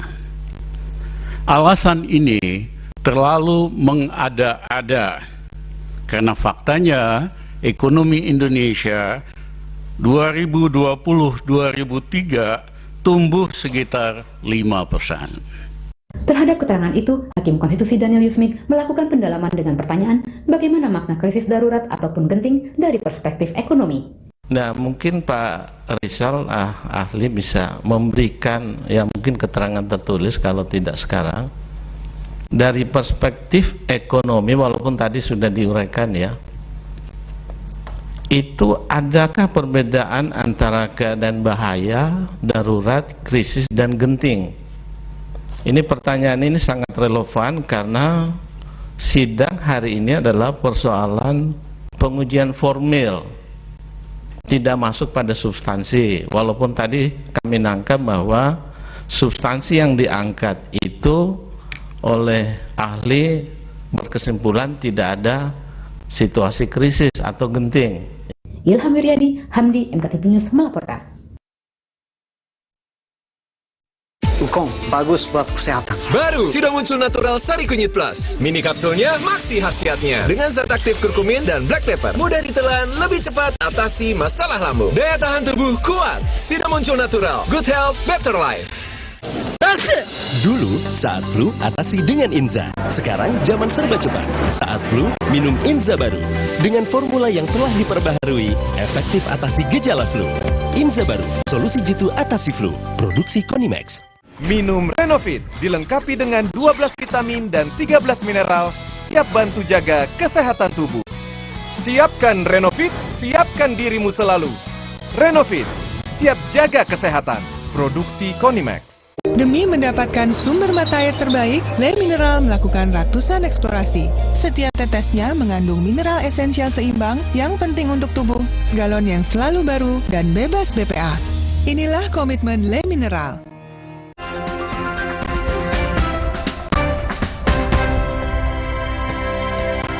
Kita masih membicarakan mengenai korupsi yang terjadi di Basarnas yang melibatkan Kepala Basarnas. Saya masih bersama Pak Laude M. Syarif dan juga Mas Agus Sunaryanto. Saya ke Mas Agus lebih dahulu. Mungkin Anda punya komentar terkait dengan profilnya Kabasarnas ini kan menjadi sorotan publik juga nih, Mas Agus, termasuk juga mengenai LHKPN-nya. Ada informasi bahwa total yang didapatkan selama periode 2021 hingga 2023 ini mencapai 88 miliar rupiah begitu.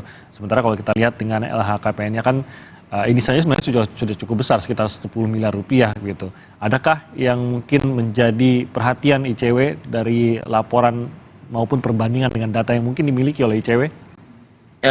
Kami tidak secara khusus ya punya mengawasi orang per orang gitu ya, termasuk soal Kabasarnas ini, tapi penting memang menguji laporan harta kekayaan yang sudah disampaikan dan pastinya harus melibatkan PPATK. Apakah kemudian data-data LHKPN itu juga benar, kemudian apakah ada upaya untuk menyamarkan ya ke bentuk-bentuk usaha lain kah, atau ada proksi yang digunakan dari bersangkutan. Ini jadi tantangan sebenarnya karena data itu sudah terbuka dan masyarakat bisa juga terlibat sebenarnya untuk mengawasi harta kekayaan yang bersangkutan ketika ini sudah muncul. Jadi polanya mungkin sama seperti yang kasus di Kementerian Keuangan, masyarakat juga ikut bisa mengawasi. Cuma memang bedanya adalah ini punya background militer, yang satu sipil. Jadi mungkin masyarakat juga mungkin agak dalam tanda kutip hati-hati karena lagi-lagi militer kan punya senjata gitu ya, dan pendekatannya tentu akan berbeda, sehingga menurut saya selain masyarakat, peran dari PPATK menjadi sangat penting sih, Mas. Nah, kalau begitu arahnya ini mesti seperti apa? Kita tahu bahwa di sini ini kan bekerja sama dengan POM TNI nih. Untuk mengungkap semuanya, termasuk juga mungkin kalau kita lihat di kasus-kasus sebelumnya, kasusnya apa, akhirnya mengungkap sisi-sisi lain yang tentunya memang ada pelanggarannya sehingga didalami juga oleh penegak hukum gitu. Dalam kasus Kabasarnas ini perlukah kita mendalami lebih jauh mengenai di mana harta yang tadi disebutkan 88 miliarnya di mana, atau mungkin apakah benar LHKPN-nya, perlukah juga mendalami sampai ke sana?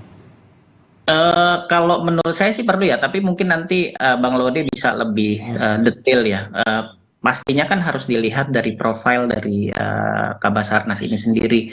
Sebelum menjabat sebagai Kabasarnas, dia menjabat sebagai apa, kemudian pernah menangani proyek apa misalnya. Jadi itu menjadi kritis tuh informasi-informasi seperti itu. Jadi memang ketelitian dari para penegak hukum, termasuk juga kalau soalnya saya melihat Pak Mahfud sudah bicara, Presiden sudah bicara gitu ya.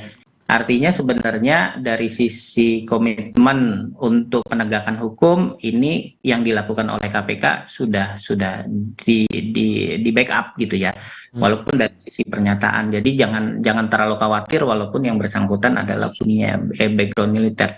Nah, ketika sudah ditetapkan sebagai tersangka, tentunya nanti juga kan ada koordinasi ya antara penyidik di KPK dengan penyidik TNI, dan nanti mungkin peradilannya walaupun peradilan militer, semoga sih bisa dipantau oleh publik ya, karena informasi-informasi yang berkembang dalam proses peradilan kan itu juga penting gitu. Siapa saja yang terlibat, apakah ada setoran yang lain kepada politisi atau apa, potensi-potensi itu tetap harus terbuka, karena kami melihat di ICW praktek pengadaan barang dan jasa itu korupsinya bukan hanya soal korupsi birokrasi, tapi juga korupsi politik gitu. Karena setiap pengadaan itu kan perencanaan anggarannya itu juga diproses politik. Walaupun ini mungkin terlalu dini, tapi kita lihat nanti perkembangannya di proses peradilan. Karena ini melibatkan anggota militer aktif, ada kemungkinan itu ya Mas Agus, bahwa ini akan dilakukan secara tertutup sidangnya? Beberapa bisa dilakukan terbuka, tergantung majelisnya juga sih. Oh, Dan jadi kita sih berharap bisa terbuka. Kasus Bakamla dulu juga kalau tidak salah yang ditangani oleh KPK terbuka ya, Bang Syarif ya. Oke. Nah, mungkin Pak Laude bisa menjelaskan lebih jauh terkait apakah perlu mendalami dan bisa mendalami lebih jauh. Kalau kita tahu kasusnya ini kan sudah jelas ada pengadaan 3 alat di sini yang diduga melibatkan Kabasarnas, tapi saya bilang tadi LHKPN-nya masuk, ada beberapa data-data lain masuk, mungkin ada laporan dari masyarakat yang tadi seperti kata Mas Agus mungkin terpancing karena lihat memang saya tahu nih sisi lain kehidupannya mengenai hal yang ini gitu. Itu juga mungkin akan masuk laporan. Menurut Pak Laude, akankah KPK ke sana, perlukah KPK ke sana, dan terutama kalau ini memang anggota militer aktif, bisakah ke sana walaupun sudah bekerja sama dengan TNI juga nih dalam penahanan kali ini juga dan dalam kasus ini? Ya, ada beberapa pengalaman yang menarik ya, yang maksudnya ketika saya 4 tahun di KPK, bahwa kadang mulus, kadang tidak. Misalnya kalau waktu dengan Bakamla, alhamdulillah mulus tuh, sampai semuanya bisa tapi untuk pengadaan helikopter kepresidenan waktu itu nggak mulus. Ya, kita sudah menetapkan semua tersangka yang di sisi non militernya ya, bahkan sudah masuk penjara, tetapi di seberang sana kurang mulus. Apakah perlu kita apakah perlu KPK untuk menelusuri? Saya pikir tanpa diberitahu pun ya KPK pasti menganggap penting, karena biasanya KPK bekerja satu mengikuti suspeknya, orang-orang yang terlibat, yang kedua dia mengikuti di mana uang bergerak. Oleh karena itu kita berharap bahwa uang 88 miliar itu bisa dikembalikan ke negara, karena itu kan hasil suap, hasil kejahatan. Ya, kalau misalnya itu tidak dikembalikan ya sayang. Tapi jangan anggap itu gampang. Saya beri contoh. Misalnya EKTP itu kan 2,3 T itu yang hilang ya, seperti itu. Yang berhasil kita kembalikan mungkin ya setengah T saja nggak cukup kita bisa kembalikan, karena sudah di re-engineer macam-macam seperti itu. Jadi akhirnya hukuman badan saja, karena seperti itu. Tetapi ini kita berharap modelnya ini mudah-mudahan bukan yang sudah seperti tersistematisir seperti EKTP, karena EKTP itu ya untuk bisa menjerat Pak Setnov itu kerjasama dengan pihak luar negerinya sangat besar. Oleh karena itu biasanya kalau mau berhasil ya apa namanya, ada bahasa Inggrisnya itu strike when is still hot gitu. Jadi lakukan ketika masih hangat ini barang. Kalau sudah itu uang itu nggak ada sayapnya, apa namanya, sayapnya banyak, bisa terbang dalam waktu hitungan detik. Harus bergerak cepat ya sebelum uangnya bergerak. Tapi saya yakin KPK dan PPATK pasti sudah jalan. Tapi yang paling penting ini menurut saya, Panglima TNI harus betul mendukung. Kalau tidak, nah ini agak. Dan tapi saya yakin ini, saya sangat menjadi berharap banyak karena statement dari TNI juga sangat bagus. Mereka akan mulai terbuka dan mudah-mudahan ini terjadi. Jangan seperti kasus yang saya sebut yang kedua. Oke. Jadi meskipun kalau secara hukumnya memang KPK bisa menelusuri seluas-luasnya, tapi kita tahu harus ada dari Panglima yang memberikan lampu hijau itu, begitu ya, Bang Laude? Iya, karena biasanya selalu kalau yang berhubungan dengan TNI aktif, karena hukumnya kita seperti itu, biasanya KPK harus bekerja sama dengan sana. Dan penyidiknya Ya penyidik KPK, kalau dia menyidik bupati, gubernur, menteri, itu gampang tanpa keterlibatan lain. Kalau ke sana, dia harus bekerja sama dengan, karena ini, oleh karena itu saya pikir yang paling penting adalah dukungan moral yang penuh dari Presiden, dan yang kedua adalah dukungan penuh dari TNI. Oke, baik. Baik, terima kasih banyak atas waktunya Pak Laude, terima kasih. Mas Agus juga terima kasih atas waktunya bersama kami pada pagi hari ini. Kita akan lihat terus bagaimana keberlanjutan dari hasil pendalaman KPK terkait kasus di Basarnas ini. Terima kasih sekali lagi, selamat pagi, salam sehat untuk semuanya Pak Laude dan juga Mas Agus. Ya, terima kasih, sehat selalu. Terima kasih Bang Sarip. Salam, terima kasih.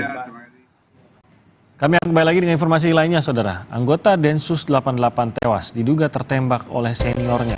Warga korban meminta pengusutan kasus ini karena ada dugaan pelaku hendak menjual senjata api ilegal. Informasi selengkapnya saat lagi.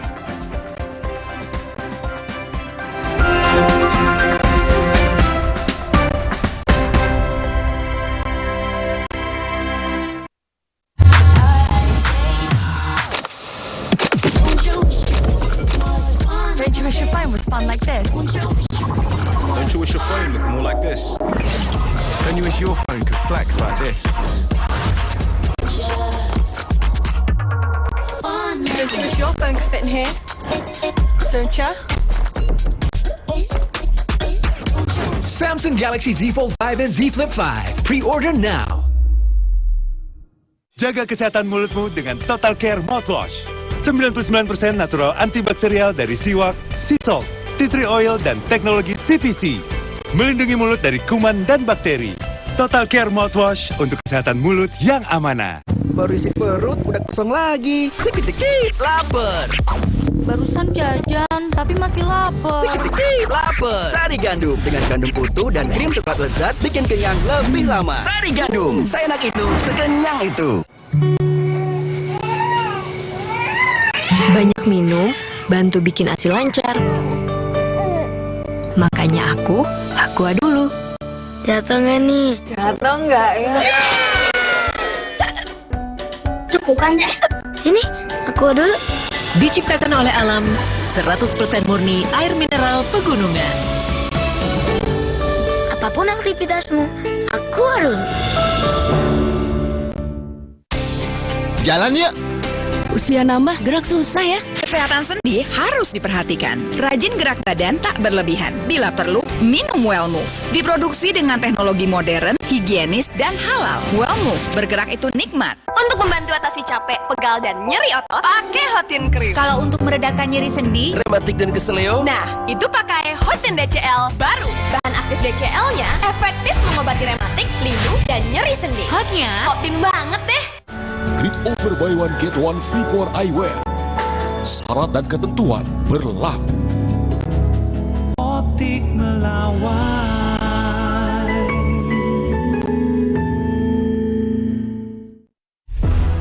Telkomsel One, layanan internet dan hiburan di rumah dan di mana saja. Ponsel pintar, rumah pintar, pilih yang pintar. Hey, Telkomsel One, pindah koneksi ke sana sini tanpa interupsi. Telkomsel One, Wi-Fi rumah dan kuota HP jadi satu layanan. Koneksi mulus tak terputus. One bill, one app, one touch point, one solution. Telkomsel One. Di penghujung malam, lengkapi referensi Anda dengan update berita terkini serta perkembangan peristiwa penting di dalam negeri dan mancanegara. Raih informasi sebelum hari berganti. Demikianlah Kompas Malam hari ini, Saudara. Bersama Kompas Malam pada jam-jam berikut. Live di Kompas TV. Didukung oleh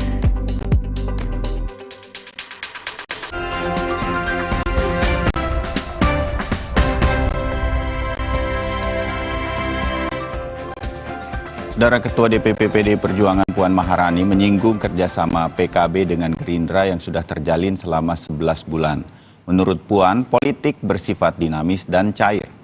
PDI Perjuangan kembali menjajaki kerjasama dengan PKB untuk Pilpres 2024. Terlebih, nama Ketua Umum PKB Muhaimin Iskandar masih masuk dalam 5 besar yang akan menjadi kandidat cawapres bagi Ganjar Pranowo. Puan Maharani menyebut meski PKB telah menjalin koalisi dengan Gerindra, peluang koalisi dengan PDI Perjuangan masih terbuka. Apalagi hubungan PKB dengan PDI Perjuangan telah terjalin sejak lama dengan mendukung pemerintahan Jokowi selama 10 tahun terakhir. Saya memahami juga bahwa Caimin sudah atau PKB sudah menjalin kerjasama atau koalisi 11 bulan dengan harus ditekankan 11 bulan loh Caimin. Nah, dengan Partai Gerindra. Dan tentu saja saya menghormati hal tersebut, namun namanya politik itu kan dinamis.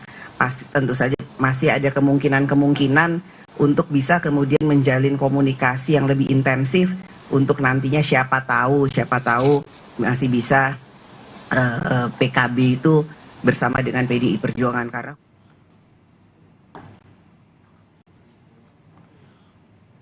usai menemui Ketua Umum PKB Muhaimin Iskandar, Ketua DPP PDI Perjuangan Puan Maharani juga menemui Ketua Umum Partai Golkar Airlangga Hartarto.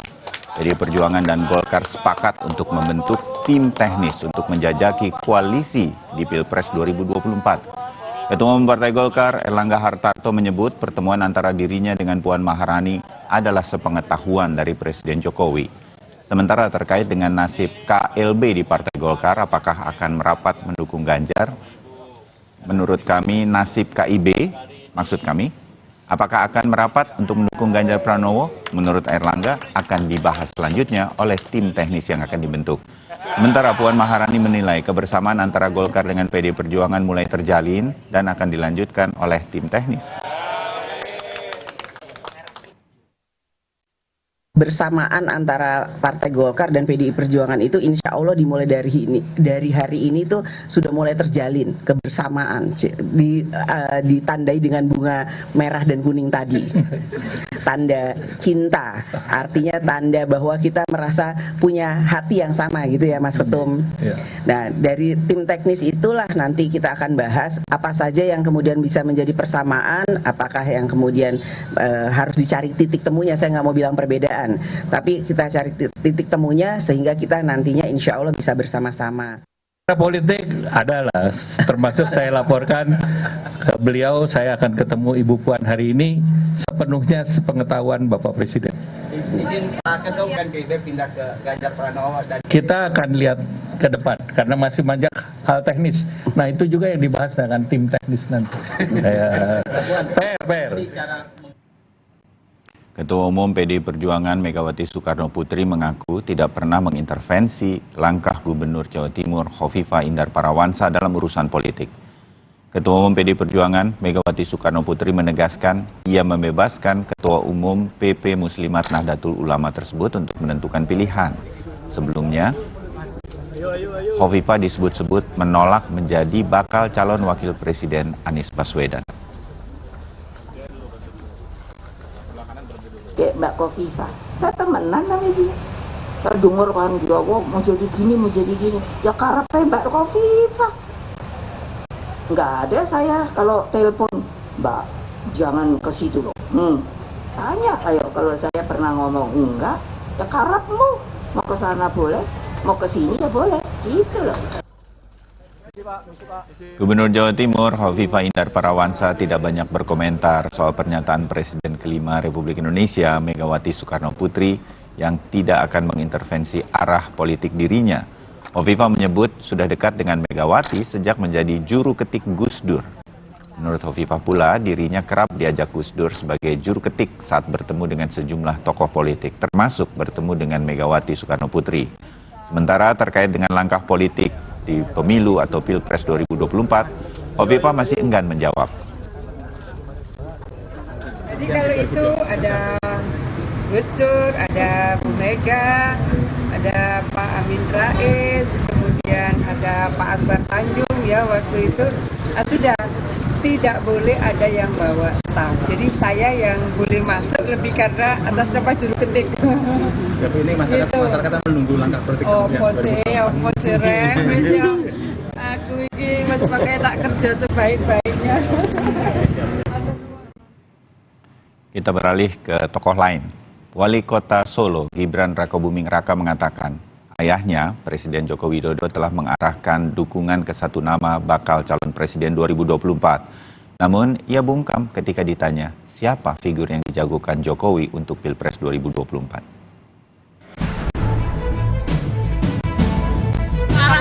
Arahnya Pak Jokowi itu belum firm ke satu capres. Udah. Siapa tuh? Ciri-cirinya mas? Ya ntar aja ya. Wali Kota Solo, Gibran Rakabuming Raka, buka suara soal arah dukungan ayahnya, Presiden Joko Widodo pada Pilpres 2024. Gibran menyebut, Jokowi sudah mengarahkan dukungan ke satu nama bakal Capres 2024. Namun, Gibran tak merinci siapa sosok Capres yang sudah mendapat arah dukungan dari Jokowi. Sementara itu, soal arah dukungan Gibran, Wali Kota Solo ini menyebut sudah mendukung salah satu baca pres, namun ia membantah telah resmi dalam tim juru kampanye pendukung Ganjar Pranowo. Salah satu alasannya, karena belum ada tim yang terbentuk. Arahnya Pak Jokowi itu belum firm ke satu capres. Udah. Siapa tuh? Ciri-cirinya mas? Ya ntar aja ya. Sama nggak mas sama arahannya mas Gibran? Saya nggak pernah memberikan arahan. Ya. Relawannya mas Gibran. Mas Gibran, sosok yang udah menurutku dari Pak Jokowi itu sama nggak dengan sosok yang didukung sama relawannya mas Gibran juga? Oh, relawan terbagi dua, ke Pak Prabowo dan ke Pak Ganjar. Ya, tuh. Meski menjadi kader PDI Perjuangan, Joko Widodo belum secara terang-terangan menyampaikan arah dukungannya untuk baca pres. Saat ini Presiden Joko Widodo kerap ditarik-tarik baik oleh kubu pendukung Ganjar maupun Prabowo. Ini terlihat dari relawan Jokowi yang terpecah ke dua capres, yaitu Prabowo Subianto dan Ganjar Pranowo. PDI Perjuangan dan Gerindra pun kerap menunjukkan sikap tak mau kalah soal endorsement Jokowi atas baca presnya masing-masing. Lalu, kemanakah dukungan baca pres orang nomor 1 di Indonesia ini akan berlabuh? Tim Liputan, Kompas TV.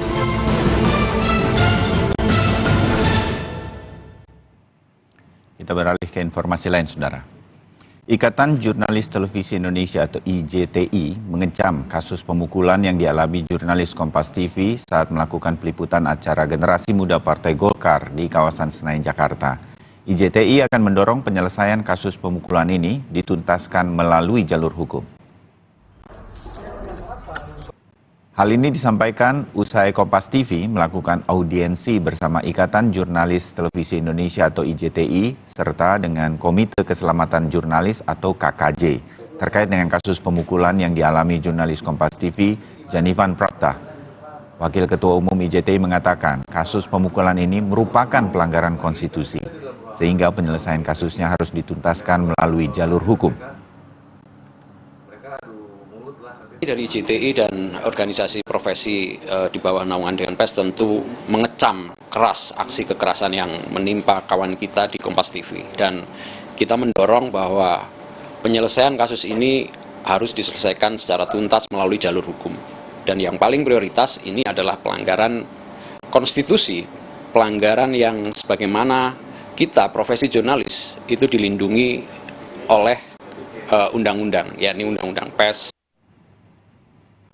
Sementara Dewan Pers menilai aksi pemukulan yang dialami jurnalis Kompas TV saat meliput acara Generasi Muda Partai Golkar adalah masalah serius.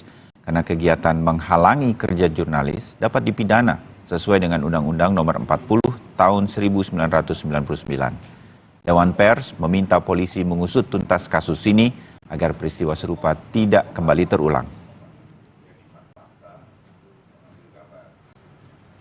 Iya, pers itu sedang menjalankan fungsinya untuk menyampaikan informasi kepada masyarakat gitu. Jadi tidak ada Tidak boleh ada upaya menghalang-halangi, apalagi dilakukan dengan ancaman kekerasan, ya, mengeluarkan kalimat-kalimat ancaman, itu tidak boleh dilakukan.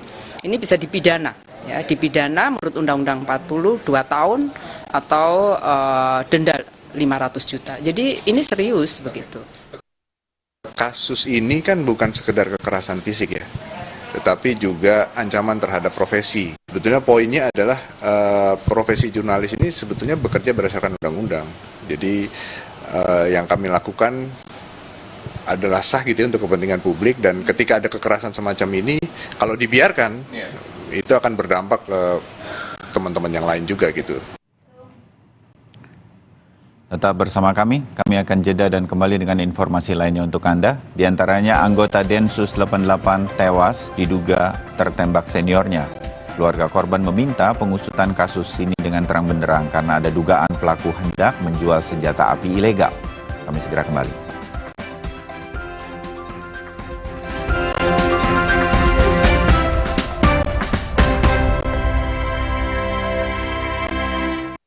Sisley luxurious brand dalam industri skincare, make up, dan fragrance kini telah hadir di Indonesia dengan membuka butik pertamanya di Plaza Senayan. Brand asal Prancis yang didirikan oleh Hubert dan Isabelle de Ornano pada tahun 1976 ini telah menjadi bisnis keluarga dan berfokus pada high performance plant-based. We started with my grandfather, so we have now close to 100 years of experience in the cosmetic industry, and in each category of this industry, in perfume, in makeup, in skincare, and we recently created a new hair care brand which has a lot of success. And the products, they fit all kinds of needs of skin, whether it is in Asia, whether it is in the Americas, whether it is in Europe, whether it is in the Middle East. Well, we are specialized in doing products, a method of skincare that can apply to different kinds of skin. And it's not only the color of the skin, but also the climate, but also the type of skin, the structure of the skin, and it can be also women, but also men. Di bawah naungan PT Aroma Abadi, butik baru ini sukses menghadirkan produk-produk unggulan Sisley. Juga tersedia meja konsultasi, lounge, dan ruangan treatment untuk memudahkan customer dalam memilih produk sesuai dengan kebutuhannya. Kami melihat bahwa banyak warga Indonesia itu menggunakan skincare maupun hair care untuk pelihara dirinya, ya. Dan kami lihat bahwa ada pasar yang cukup besar untuk produk-produk ini. Tidak hanya berfokus pada produk yang menggunakan bahan berkualitas, Sisley juga menaruh perhatian pada sustainability serta kesadaran akan pentingnya masalah lingkungan. Sehingga mulai dari desain produk, distribusi, sumber bahan, dan proses produksi juga sudah diteliti dampaknya selama 15 tahun untuk mengurangi dampak lingkungan. Banyak minum, bantu bikin ASI lancar. Makanya aku aqua dulu. Jatuh nggak nih? Jatuh nggak ya? Cukup kan deh. Sini, aqua dulu. Diciptakan oleh alam, 100% murni air mineral pegunungan. Apapun aktivitasmu, aqua dulu.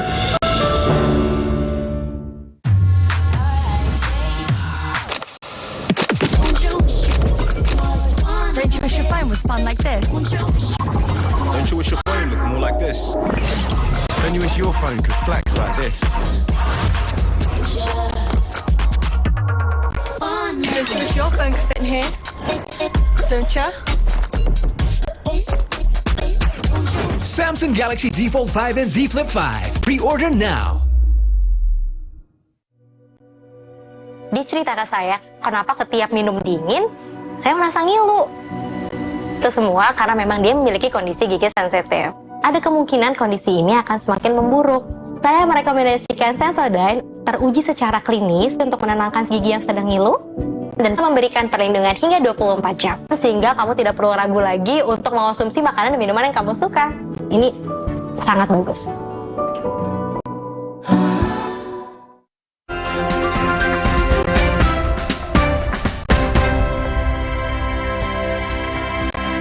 Pelemparan batu oleh orang tidak dikenal terjadi di Jalan Margonda Raya di Depok, Jawa Barat. Dalam kurun waktu 1 minggu ini tercatat ada 2 kali peristiwa pelemparan batu. Pak, ini saya Pak, ada yang lempar Pak, lempar batu dari Margonda Pak. Pelemparan batu oleh orang tidak dikenal terjadi di 2 lokasi. Korban pertama adalah ibu dan anaknya, dan korban kedua adalah seorang pria. Peristiwa pertama terjadi di dekat sebuah toko kue. Beberapa hari setelah insiden pelemparan batu tersebut, peristiwa yang sama kembali terjadi. Para korban tidak hanya mengalami luka, tetapi juga mengalami kerugian material. Pak, ini saya Pak, ada yang lempar Pak, lempar batu. Pelaku aksi pelemparan batu kepada pengendara mobil di kawasan Margonda, Depok, Jawa Barat akhirnya ditangkap. Dari hasil pemeriksaan, pelaku adalah seorang pemulung yang diduga mengalami gangguan kejiwaan. Sebelumnya diketahui aksi pelemparan batu ini terjadi di 2 lokasi dan sempat mencelagai warga. Ada yang lempar Pak, lempar batu dari Kejadiannya sempat 2 kali. Yang pertama hari Sabtu malam Minggu sekitar jam 20.30, mobil R3 pecah kacanya. Dan yang kedua kemarin hari Rabu sekitar jam 10.30 dilempar oleh pelaku, tembus juga kacanya, sempat melukai korban. Pelaku tidak amankan, pelaku diduga kuat mengalami gangguan jiwa. Sementara kita kirim untuk observasi ke Rumah Sakit Polri Kramat Jati. Saudara, ayah Shane Lucas terdakwa untuk kasus penganiayaan terhadap David Ozora mengaku keberatan untuk membayar restitusi sebesar 120 miliar rupiah. Ayah Shane Lucas menyebut alasan ketidakmampuan ekonomi menjadi faktor utama.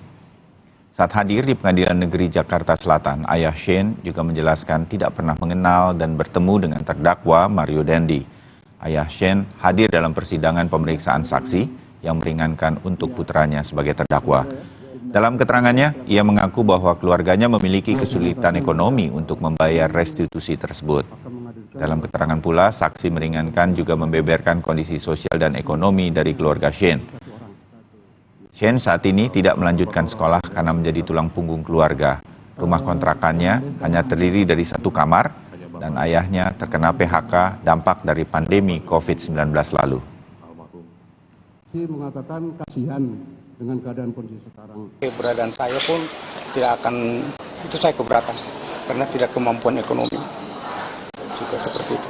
Jadi keberatan dalam arti kalau sampai Shane amit-amitnya terkena pidana tambahan, dari gimana itu?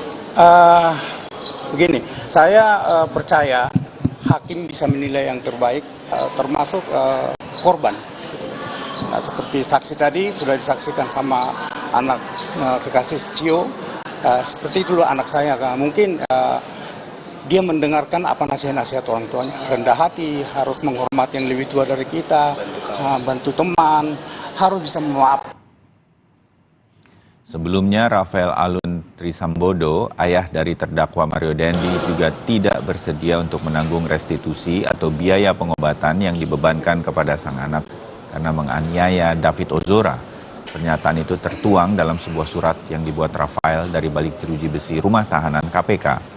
Dalam surat yang kemudian dibacakan penasihat hukum Mario Dandi, Andreas Nahot, Rafael Alun menilai sang anak sudah dewasa sehingga bisa membayar restitusi secara mandiri.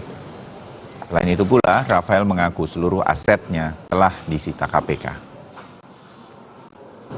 Kami menyampaikan bahwa dengan berat hati kami tidak bersedia untuk menanggung restitusi tersebut, dengan pemahaman bahwa bagi orang yang telah dewasa maka kewajiban membayar restitusi ada pada pelaku tindak pidana. Bahwa benar sikap kami pada awal kejadian perkara ini berkehendak membantu tanggungan biaya pengobatan korban, sehingga kami memberanikan diri untuk menawarkan bantuan biaya pengobatan korban. Namun untuk saat ini kami mohon untuk dipahami kondisi keuangan teraktual keluarga kami, yaitu sudah tidak ada kesanggupan serta tidak memungkinkan untuk memberikan bantuan dari segi finansial. Aset-aset kami sekeluarga dan rekening-rekening sudah diblokir oleh Komisi Pemberantasan Korupsi dalam rangka penetapan saya sebagai tersangka atas dugaan tindak pidana gratifikasi. Saudara, Bribda Ignatius Frisco Sirage yang tewas diduga tertembak oleh seniornya telah dimakamkan di kampung halamannya di Melawi, Kalimantan Barat. Jenazah dimakamkan dengan cara kedinasan Polri.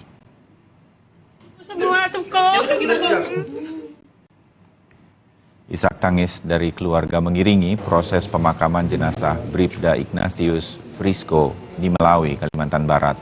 Bribda Ignatius dimakamkan di makam Yayasan Mawar, Kabupaten Melawi, Kalimantan Barat.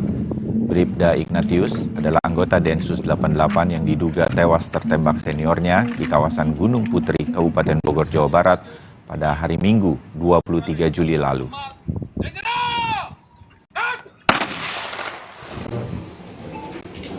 Sementara keluarga almarhum Bribda Ignatius Dwi Frisco Sirage menyebut peristiwa ini diduga terjadi karena terduga pelaku hendak menjual senjata api yang diduga ilegal. Pihak keluarga berharap penyelidikan untuk kasus ini dilakukan secara terbuka dan tersangka dapat diberi hukuman berat. Menurut keterangan tim yang dijelaskan kepada kami, ya motifnya masalah, ya katakanlah itu mungkin masalah senjata itu, lisensi itu tadi. Bisnis itu, Pak? Ya, itu mengetahui itu. Ya, berharap supaya kasus ini diungkap setuntas-tuntasnya, terang benderang, supaya tidak ada timbul kasus-kasus baru. Dan saudara, untuk mengetahui informasi terkini tentang kasus tewasnya polisi ditembak polisi ini, kita sudah terhubung dengan jurnalis Kompas TV Doris Pardede yang berada di Melawi, Kalimantan Barat. Doris, selamat pagi. Setelah almarhum dimakamkan, bagaimana sikap keluarga? Masih tetap meminta kejadian ini diusut tuntas dan sudah ada tanggapan dari pihak kepolisian paling tidak di Kalimantan Barat? Doris? Ya, terima kasih Bayu dan saudara. Memang pada hari ini kami langsung ke kediaman almarhum dan melihat memang suasana di sana masih diselimuti suasana duka. Dan terkait dengan kelanjutan kasus ini, bahwa sampai sejauh ini memang pihak keluarga terus mengharapkan supaya kasus ini bisa diusut tuntas, seperti itu. Memang keluarga juga bercerita secara mendetail apa menjadi motif dan menjadi alasan terjadinya kejadian ini hingga menghilangkan nyawa Ignatius masih belum mereka ketahui secara pasti. Namun dari cerita yang disampaikan oleh orang tua korban bahwa kasus ini memang terjadi karena ada tertembak oleh senior Bribda Ignatius. Sampai saat ini memang kasus ini sudah ditangani oleh Hotman Paris dan juga rekan di Kalimantan Barat, dan informasi yang kami dapat bahwa sampai saat ini tim masih tetap berada di Melawi, Kalimantan Barat untuk mengawal kasus ini. Bayu. Ya, pihak keluarga sampai sejauh ini apalagi tuntutan yang mereka ingin dan sudah bertemu dengan pihak mana lagi selain sekarang sudah memiliki mungkin kuasa hukum begitu? Apakah ada keinginan atau sudah bertemu dengan berbagai pihak agar kasus ini bisa diungkap seperti keinginan pihak keluarga almarhum? Doris. Ya, keluarga korban bercerita memang dari awal kejadian ini sampai dengan dimakamkannya almarhum, memang mereka mengapresiasi sikap kerjasama dan semua layanan-layanan yang diberikan oleh Polri, baik dari pengurusan jenazah dari Jakarta hingga ke kampung halaman. Namun memang diharapkan supaya kasus ini terus bisa secara terbuka gitu ke masyarakat, supaya para pelaku bisa ditindak dengan tegas. Terus yang lainnya juga diharapkan oleh keluarga korban, yaitu bahwa pelaku harus dihukum secara adat. Hal ini dilakukan dengan melakukan koordinasi memang untuk DAD yang ada di Kabupaten Melawi, DAD yang ada di Provinsi Kalimantan Barat, hingga MADN. Seperti itu, Baik. Baik, Doris Pardede, terima kasih laporan Anda untuk sementara ini dari Melawi, Kalimantan Barat. Dan saudara, setelah jeda, kami akan hadirkan untuk Anda dalam Sapa Indonesia Pagi Kompas Bisnis. Ada beberapa informasi dan perkembangan terkini mengenai bisnis di Indonesia yang akan disampaikan oleh tim Kompas Bisnis. Salah satunya, agar UMKM tidak tergerus dengan barang-barang impor yang masuk ke Indonesia dan harganya lebih murah, pemerintah akan melarang platform media sosial dan e-commerce untuk menjual barang yang diproduksi sendiri. Pemerintah juga akan membentuk Satgas Penindak Barang Impor. Selengkapnya usai jeda.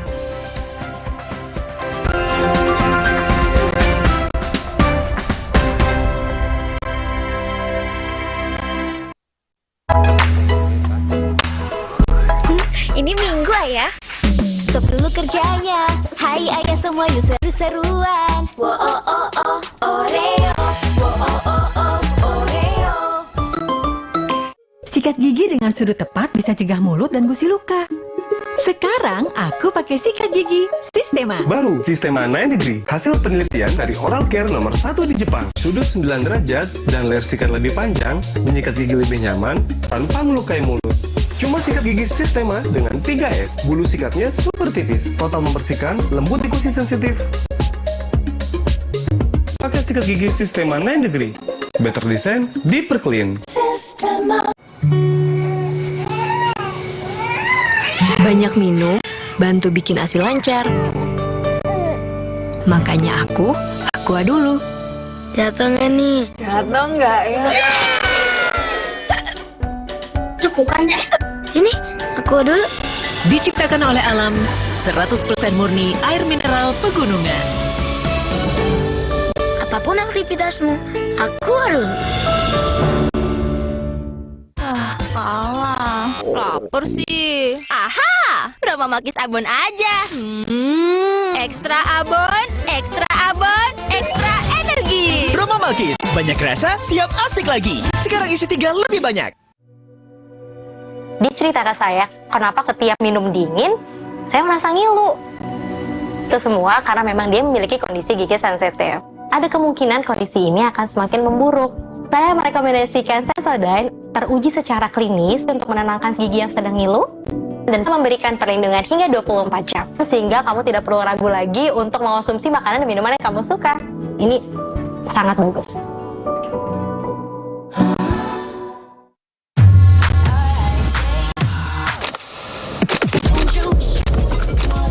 Don't you wish your phone was fun like this? Don't you wish your phone looked more like this?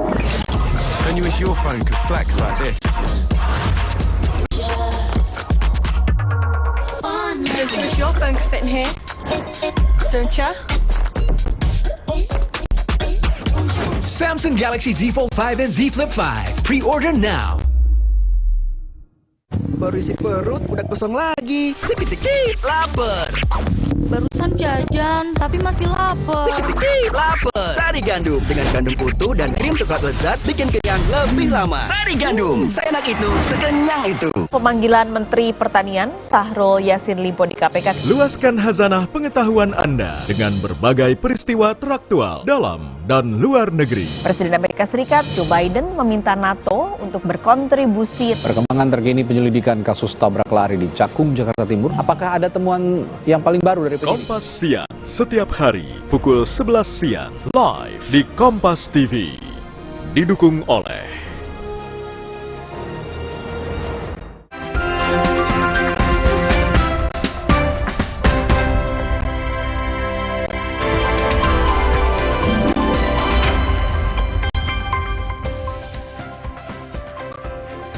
Selamat pagi, saudara, kembali berjumpa di Kompas Bisnis Sapa Indonesia Pagi. Saya Paskali Siswari. Saudara, walaupun dilarang di beberapa negara bagian di Amerika Serikat, TikTok ini sepertinya pantang mundur ya, karena mereka malah berniat membuka e-commerce di Amerika Serikat. Reuters melaporkan TikTok berencana membuat program di mana pedagang Tiongkok bisa menjual produk mereka di Amerika. Rencananya program ini akan meluncur di bulan Agustus. Program yang disebut full service ini sudah diuji coba di Inggris dan nantinya TikTok akan membantu pengurusan mulai dari bea cukai hingga pengiriman.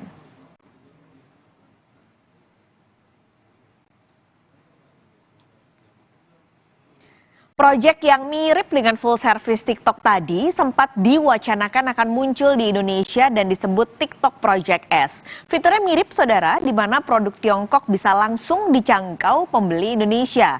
Menteri Koperasi dan UKM Teten Mas Duki pun memastikan Project S TikTok tidak akan beroperasi di Indonesia agar tidak mematikan UMKM lokal. Itu sudah harus tidak dibolehkan, ya. Kita bukan anti barang impor karena market kita udah punya free trade agreement di MEA, ya. Tapi mereka juga harus diperlakukan sama dengan produk lokal. Ya, jadi nggak bisa lagi mereka retail online lewat cross border e-commerce, mereka langsung jualan ke sini. Sementara produk UMKM di dalam negeri harus minta izin edar ke BPOM, minta sertifikasi halal, SNI, dan lain sebagainya, bayar pajak, dan lain sebagainya. Nah, mereka harus masuk dulu barangnya ke dalam negeri, baru mereka jualan di online. Kalau langsung begitu, tak mungkin kita bisa bersaing. Kita harus mengatur agar platform digital itu tidak boleh mereka punya brand sendiri.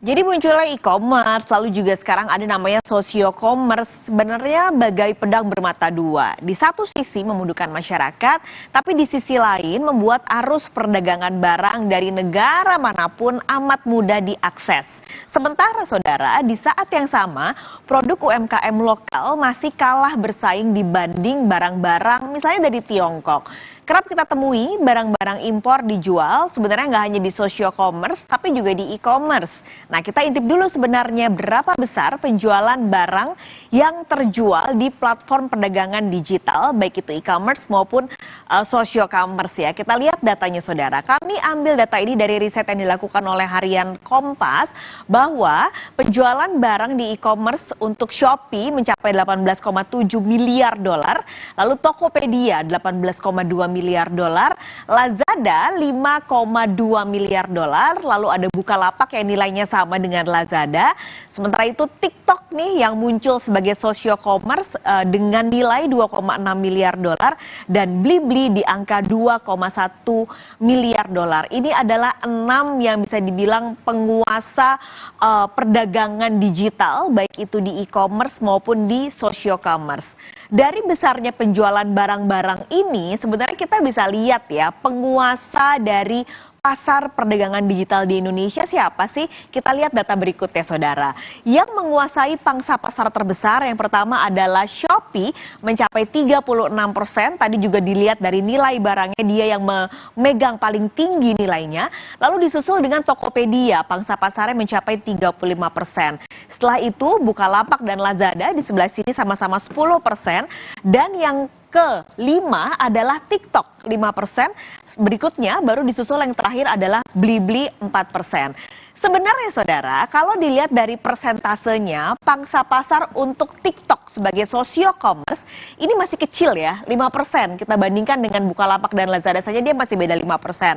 Apalagi untuk menyalip dua besar nih, Shopee dan juga Tokopedia yang sudah di atas 30%. Tapi TikTok ini sebenarnya sekarang menghadirkan pengalaman berbelanja yang baru dan mulai menarik perhatian masyarakat. Maka ketika muncul wacana ada yang namanya Project S yang seperti informasi sebelumnya yang saya hadirkan, pemerintah sebenarnya cukup ketar-ketir bahwa Project S ini akan menggerus UMKM lokal Indonesia. Karena sekarang aja TikTok sudah mengambil perhatian cukup besar, apalagi kalau nanti Project S masuk ketika dia bisa mendagangkan barang-barang produk mereka sendiri, barang-barang Tiongkok dan masyarakat Indonesia dengan sangat mudah membelinya, maka sudah pasti akan menggerus UMKM buatan dalam negeri. Kita tinggalkan dari yang pangsa pasar. Kalau kita bicara soal e-commerce, socio-commerce, lalu ada perdagangan digital, penjualan pasar di Asia Tenggara ini selalu digadang-gadang jadi pasar ekonomi digital yang besar, terutama tentu Indonesia dengan jumlah masyarakatnya yang juga besar. Tentu buat para pengusaha ini jadi ladang cuan, makanya kenapa banyak banget yang ngelirik pangsa pasar Indonesia. Kita lihat perbandingannya saudara. Dari penjualan barang e-commerce dari seluruh negara di Asia Tenggara, Anda lihat Indonesia 51,9 miliar dolar untuk total penjualan barang di seluruh e-commerce. Jauh sekali selisihnya dengan posisi nomor 2 yaitu Thailand yang nilainya 14,4 miliar dolar. Baru setelah itu ada Filipina, disusul Vietnam, Malaysia, dan yang terakhir adalah Singapura. Cukup kecil 4 miliar dolar kalau kita bandingkan dengan Indonesia ya, yang angkanya ada di 51,9 miliar dolar. Makanya kenapa orang-orang berbondong-bondong nih untuk bisa masuk dan menguasai pasar Indonesia. Apalagi sekarang gara-gara pandemi ini banyak UMKM lokal yang akhirnya mau nggak mau harus masuk ke ranah digital. Angkanya saudara kami akan tampilkan kepada Anda UMKM yang mulai masuk ke digital. Dari tahun 2020 ketika pandemi muncul, lalu ke 2021 ada lompatan yang cukup signifikan, bahkan 2 kali lipat lebih ya, dari 7 juta menjadi 16,4 juta UMKM go digital. Lalu di 2022 naik lagi menjadi 20,7 juta digital, 20,7 juta UMKM, dan targetnya di 2023 ada 24 juta UMKM bisa masuk ke ranah digital. Nah, tapi nih untuk melindungi UMKM muda yang masih baru sekali masuk ke dunia digital ini, akhirnya pemerintah tadi membentuk sebuah satgas penindak barang impor, dan rencananya langkah selanjutnya adalah akan membuat batasan harga, terutama harga minimum untuk barang-barang impor yang dijual, yaitu 1,5 juta rupiah. Jadi baru yang bisa dijual adalah di atas 1,5 juta rupiah. Nah, tidak hanya itu sebenarnya. Dari 2020, pemerintah ini sudah punya namanya penggodokan rencana e-dagang atau aturan e-dagang. Sudah digodok sejak 2020, sekarang sudah 2023, tapi apa kabarnya? Nah, kita akan membahas usai jeda, saudara, bagaimana kabar aturan tersebut, lalu apa yang harus dilakukan pemerintah dengan banyaknya serbuan-serbuan barang impor di e-commerce. Kita akan hadirkan perbincangannya usai jeda di Kompas Bisnis, jangan kemana-mana.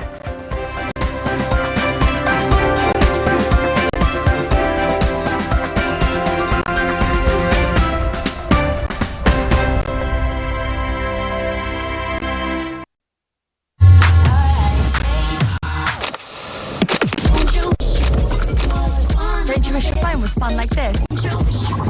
Don't you wish your phone looked more like this? Don't you wish your phone could flex like this? Don't you wish your phone could fit in here? Don't you? Samsung Galaxy Z Fold 5 and Z Flip 5. Pre-order now. Dia cerita ke saya, kenapa setiap minum dingin, saya merasa ngilu. Itu semua karena memang dia memiliki kondisi gigi sensitif. Ada kemungkinan kondisi ini akan semakin memburuk. Saya merekomendasikan Sensodyne teruji secara klinis untuk menenangkan gigi yang sedang ngilu dan memberikan perlindungan hingga 24 jam. Sehingga kamu tidak perlu ragu lagi untuk mengonsumsi makanan dan minuman yang kamu suka. Ini sangat bagus. Informasi terkini dari segala lini yang dilakukan anak pejabat pajak yang paling mengundang atensi. Kami kompilasi. Kami sudah menyiapkan sejumlah berita pilihan untuk Anda dan jadikan referensi utama untuk Anda. Berita utama ikuti pada jam-jam berikut. Live di Kompas TV, didukung oleh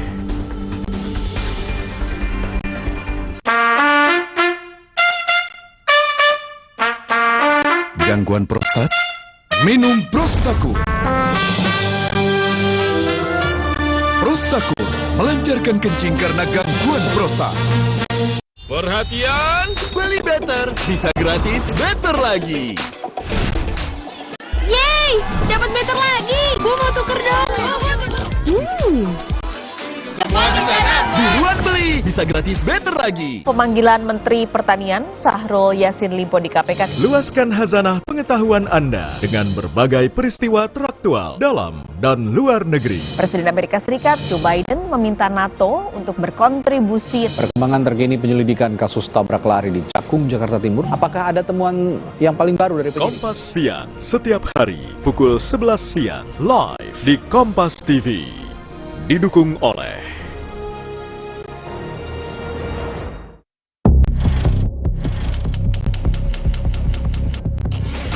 Sejak 58 tahun lalu, rubrik Opini Kompas setia mengusung jurnalisme berkualitas berbasis opini dari para ahli. Membahas berbagai topik aktual, penting, dan menarik. Mulai dari politik, ekonomi, hukum, budaya, pendidikan, kesehatan, teknologi, mitigasi bencana, hingga kebijakan dan tata kelola pemerintahan. Rubrik Opini Kompas menghadirkan ruang dialektika yang sehat, analisis-analisis yang reflektif, kontemplatif, dan mencerahkan. Perspektif unik para ahli yang kompeten membantu masyarakat memahami berbagai isu dan juga menawarkan solusi. Mari membiasakan diri memahami duduk perkara melalui opini para ahli. Jadilah masyarakat yang tercerahkan dan mencerahkan.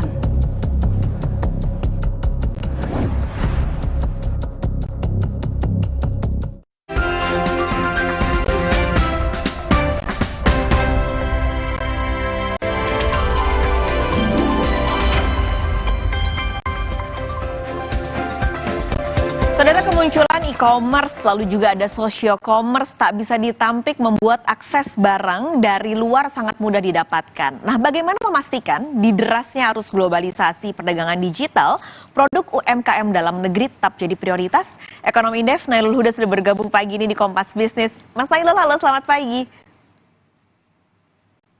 Pagi semuanya. Oke, Mas, ini kan kalau bicara soal e-commerce atau social commerce, kita masih sering sekali mendapatkan barang-barang impor dengan mudah dilihat di dua jenis perdagangan tersebut. Bagaimana cara pengawasannya? Apalagi kemarin Menteri Menkop UKM sudah bilang bahwa akan ada satgas, lalu juga nantinya akan ada aturan-aturan. Tapi bagaimana mengawasi arus derasnya barang-barang impor tersebut, Mas Nailul? Iya, Mbak. Jadi di sini mungkin saya ingin sampaikan terlebih dahulu bahwa ada dua jenis ya pelayanan untuk pembelian barang impor di e-commerce maupun social commerce. Yang pertama adalah dia jenisnya itu cross border commerce atau penjualnya itu dari luar negeri gitu. Nah, yang kedua adalah dia seller lokal tapi dia menjualnya barang-barang impor gitu. Nah, yang banyak ini kan yang kedua gitu kan, dimana kalau tadi kita lihat barang impor itu kan ya bisa diimpor terlebih dahulu, dijual secara lokal dengan harga yang murah juga gitu.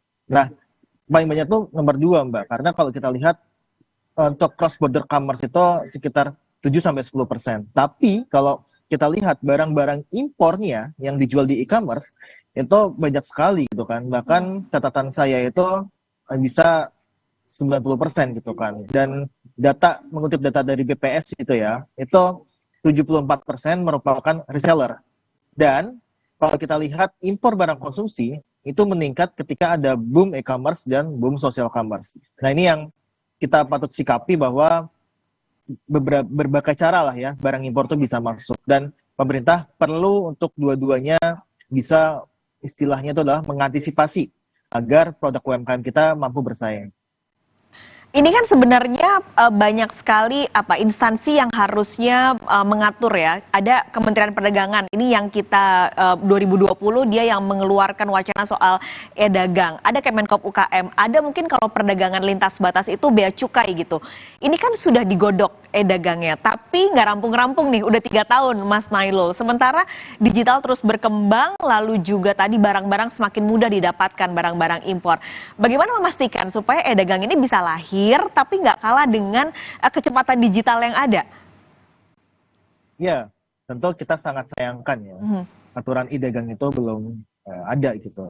Nah, tapi sebenarnya pemerintah ini kan melalui Kementerian Perdagangan punya Permendak nomor 50 tahun 2020, di mana di situ mengatur mengenai e-commerce dan sebagainya. Dan di situ juga ada pasal yang dia memang pengutamaan barang lokal gitu.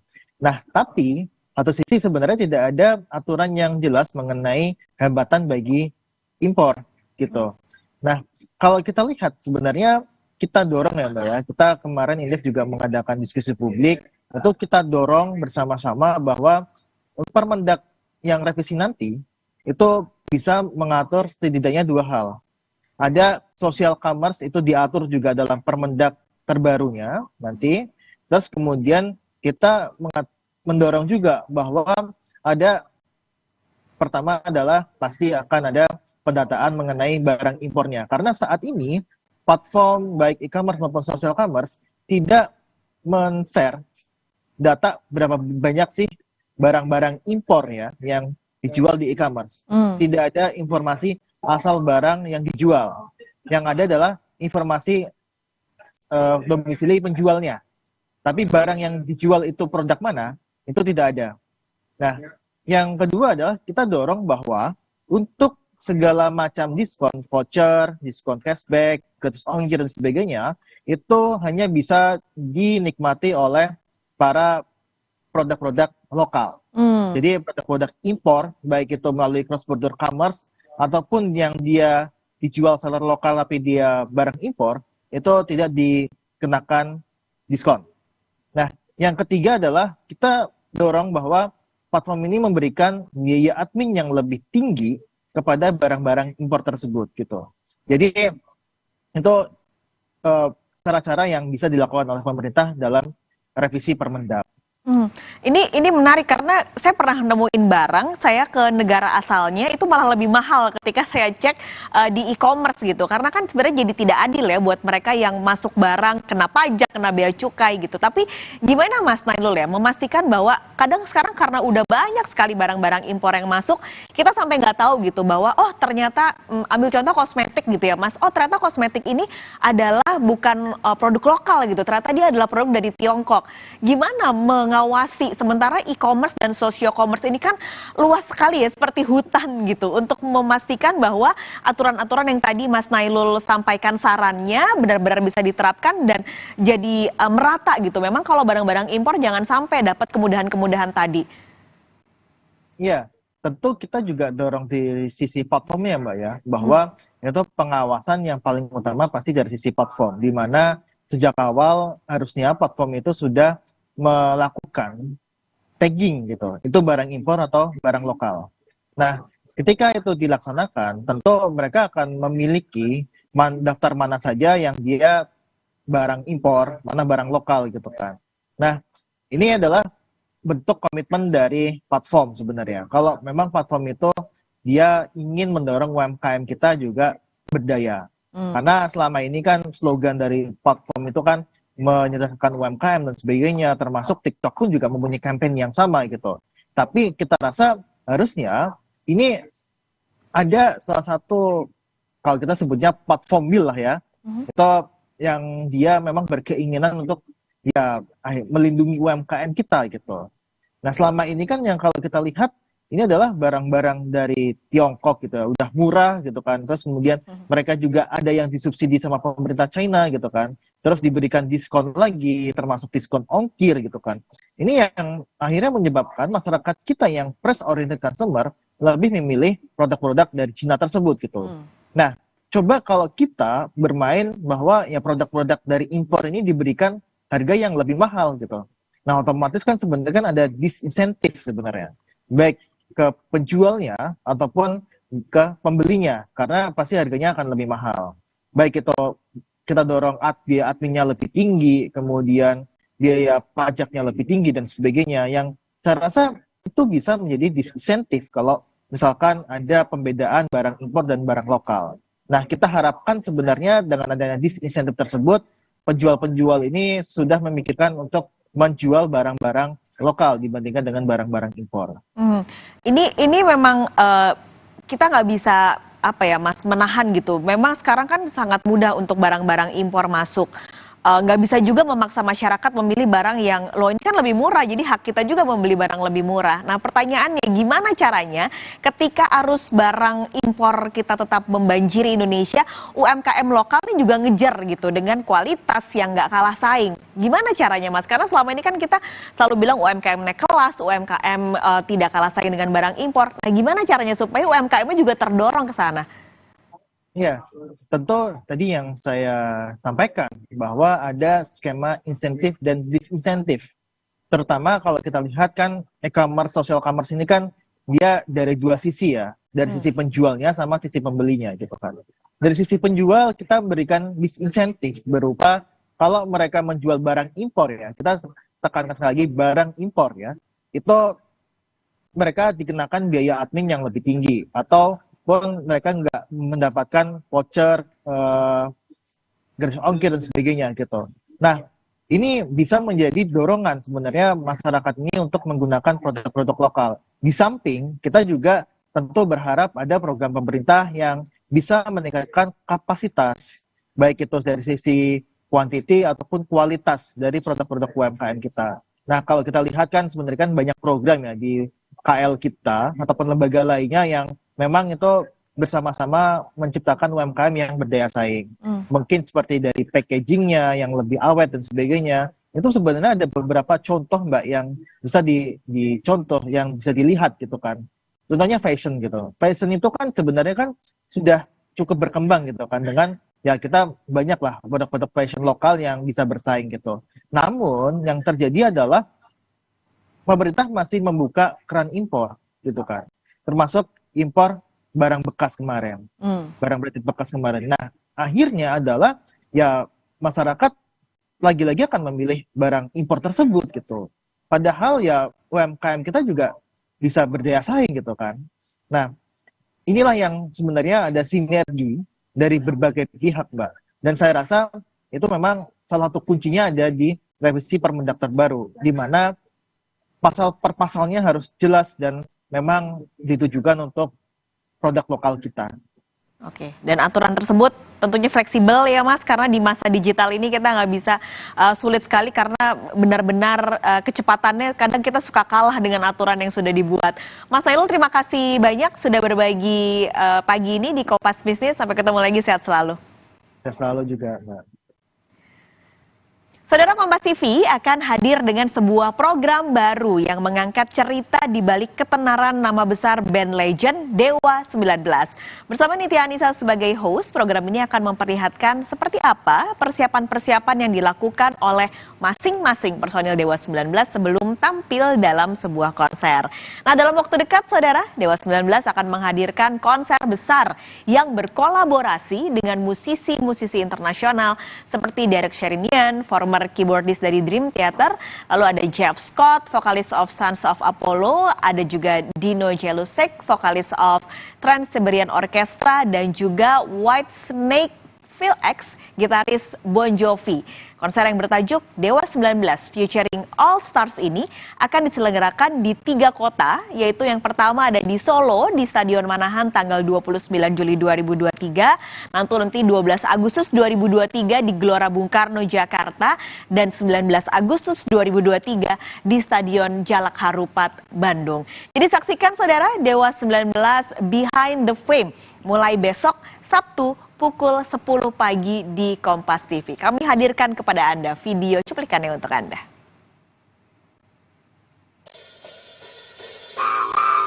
Boleh jadi tidak mengeluarkan album baru sejak 2006, Republik Cinta.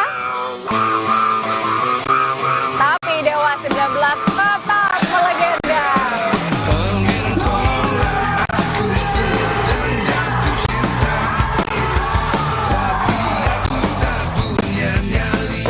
Sekarang sih udah nggak perlu kreativiti sekarang. Sekarang sih udah on the go. Apa ya? Prediction aja udah. Aku nggak nyanyi jadi aku nggak terlalu peduli. Tapi kan ada 2 lagu di situ, namamu ada di situ tuh.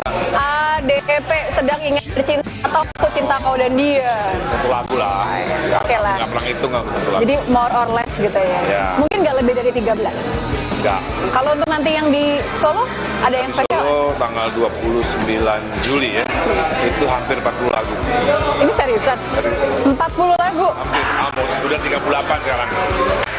Oke lah, jadi mungkin lagu favorit aku akan dimainin nanti di Solo. Ya. Minta mau datang tanggal 29. Di Solo, konser yang dibuat oleh ibu lokal, band lokal, tapi kelas internasional.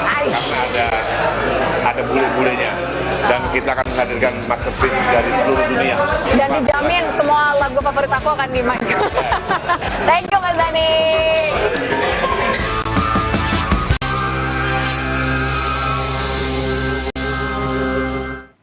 Jadi kemana-mana Saudara, Sapa Indonesia Pagi masih punya informasi menarik lain. Tetaplah bersama kami.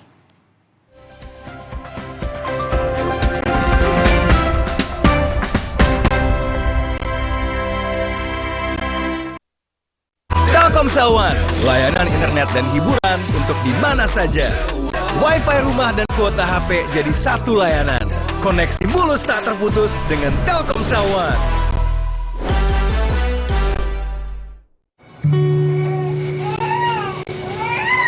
Banyak minum, bantu bikin ASI lancar. Makanya Aqua dulu. Jatuh nggak nih? Jatuh nggak ya? Cepukan deh. Sini, Aqua dulu. Diciptakan oleh alam, 100% murni air mineral pegunungan. Apa Apapun aktivitasmu, aku dulu.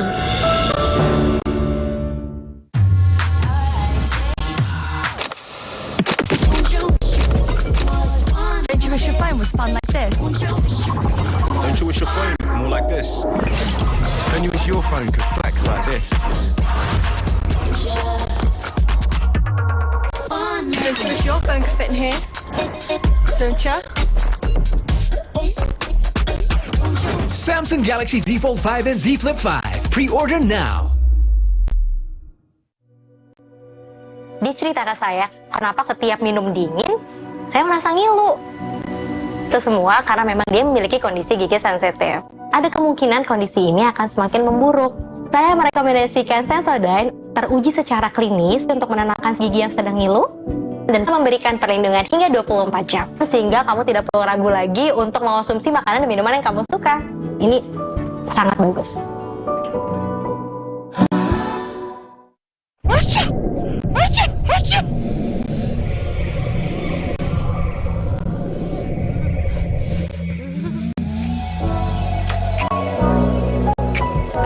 Ultra Flu. Flu reda, lega rasanya. Baru juga isi perut, udah kosong lagi. Lapar, lapar. Perasaan udah makan, kok masih lapar, lapar. Barusan jajan, tapi masih lapar. Lapar. Umur-umur segini emang dikit-dikit lapar. Sari gandum dengan gandum utuh dan krim coklat lezat bikin kenyang lebih lama. Dikit-dikit. Roma Sari gandum. Seenak itu, sekenyang itu. Mie oven, pilihan lebih sehat. Pembuatannya di oven, bukan digoreng. Air rebusannya jernih. Resmi diakui sebagai pilihan sehat. Enak banget. Lebih sehat, enak lagi. Mie oven. Bersama Universitas Gunadarma dengan berbagai program studi yang terakreditasi BAN PT peringkat A. Siap menginspirasi. Halo masa depan, kami siap. Let's join us.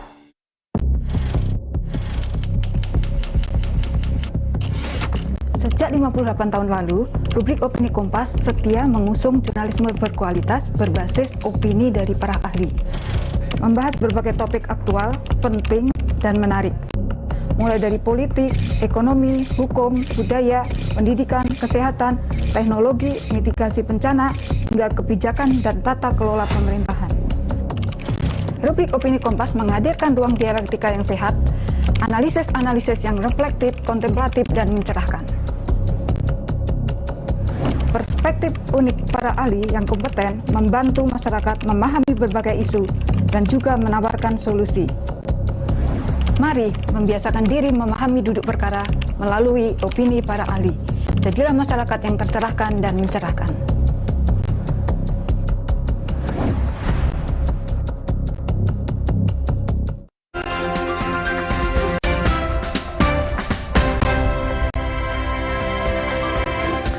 Pimpinan Pondok Pesantren Al Zaitun Panji Gumilang kembali tidak hadir dalam jadwal pemeriksaan Badan Reserse Kriminal Polri dalam kasus dugaan penodaan agama dan ujaran kebencian pada Kamis 27 Juli kemarin.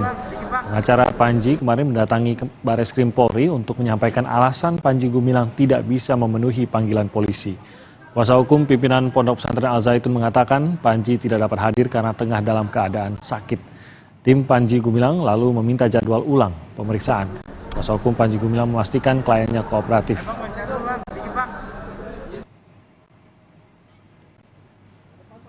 Sebelumnya, 2 anak Panji Gumilang dan 6 pengurus Yayasan Al Zaitun juga tidak memenuhi panggilan tim penyidik Polri untuk menjalani pemeriksaan. Ke-8 saksi ini tidak hadir tanpa keterangan yang jelas. Karopenmas Polri, Brigjen Ahmad Ramadan menyebut ke-8 saksi tersebut akan hadir hari ini, Jumat 28 Juli 2023. Terkait 2 saksi dari PT Samudra Biru Mangun Kencana, kedua saksi tersebut hari ini tidak hadir sesuai dengan surat penundaan yang dikirim oleh penasihat hukum. Yang bersangkutan akan hadir dan bersedia hadir pada hari Jumat tanggal 28 Juli 2023. Ya, sesuai dengan keterangan tersebut akan dijadwalkan pada hari ini, yaitu pemeriksaan terhadap anak dari Panji Gumilang dan pengurus Ponpes Al Zaitun dalam kasus TPPU. Kita langsung bergabung dengan jurnalis Kompas TV Taufik Riyadi yang berada di Barreskrim Polri. Taufik, apakah sudah ada konfirmasi kehadiran dari 2 anak Panji Gumilang maupun 6 orang yang sebenarnya sudah dijadwalkan kemarin untuk diperiksa hari ini?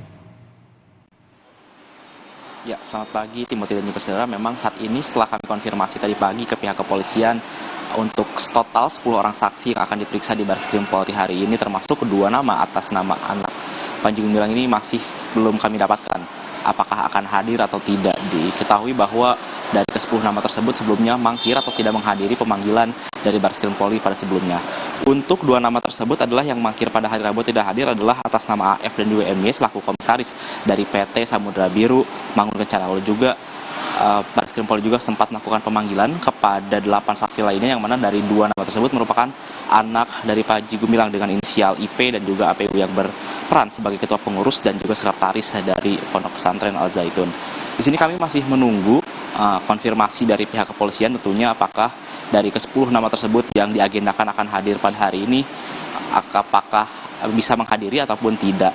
Dan jika kita kutip pernyataan dari Karopenmas Mabes Polri, yaitu dari Pak Ahmad Brigjen Ramadan, mengatakan bahwa dijadwalkan atau diagendakan bahwa ke-10 nama tersebut akan hadir di sini di Barreskrim Polri pada pukul 10 waktu Indonesia Barat. Lalu juga untuk apa saja yang kira-kira akan didalami, kami juga masih belum mendapatkan secara rinci atau secara detail apa saja yang akan dialami. Namun jika kita lihat dari peran-perannya anak Panji Gumilang sebagai ketua pengurus dan juga ke-6 saksi lainnya yang juga sebagai pengurus Pondok Pesantren Al Zaitun, yang itu sebagai bendahara, lalu juga ada sebagai pembina anggota, tentunya akan ditelusuri aliran dana dari Panji Gumilang. Seperti yang diketahui, PPATK sudah membuka, yaitu ada sekitar 256 rekening atas nama Panji Gumilang, dan juga diketahui dari tahun 2007 sampai tahun Juli 2023 kemarin total ada sekitar 15 triliun rupiah transaksi dari rekening Panji Gumilang. Tentunya aliran dana apa saja yang digunakan untuk pondok pesantren tentunya akan didalami. Lalu juga sempat juga diduga untuk Panji Gumilang sendiri, yaitu untuk penyelewengan, yaitu dana bos dan juga zakat umat. Di sini juga tentunya pihak polisi akan mendalami lagi terkait penyelewengan dari dana bos dari Pondok Pesantren Al Zaitun dan juga zakat umat. Terkait untuk hal-hal lainnya kami juga masih menunggu terkait seperti yang kita ketahui bahwa kemarin sendiri Panji Gumilang mangkir atau tidak dapat menghadiri pemeriksaan dari Barreskrim Polri dikarenakan berhalangan atau sakit. Dan saat ini pihak dari kuasa hukum dari Panji Gumilang menjadwalkan atau mengagendakan akan bisa menghadiri pada Kamis minggu depan, itu pada tanggal 3 Agustus 2023. Timothy. Baik, terima kasih Taufik atas laporannya dari Barreskrim Polri. Kita akan nantikan apakah hadir 2 anak dari Panji Gumilang dan ada juga tadi pemeriksaan atas 8 orang yang akan dilakukan pada hari ini. Kami akan kembali lagi dengan informasi lainnya, tetap di Sapa Indonesia Pagi.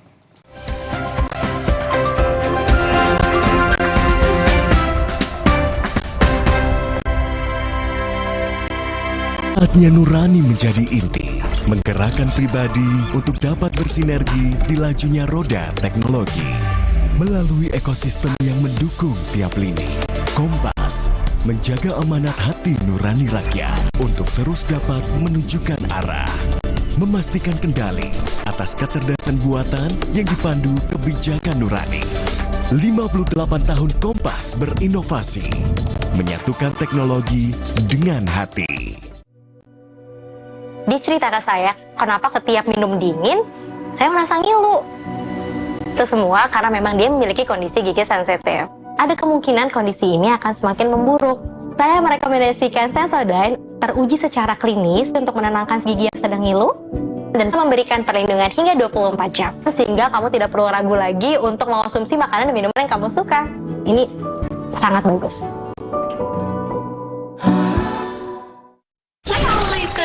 Terus enaknya terus manis asam cuy, manis asam cuy, manis asam cuy. Slay oleh terus gak nempel di gigi.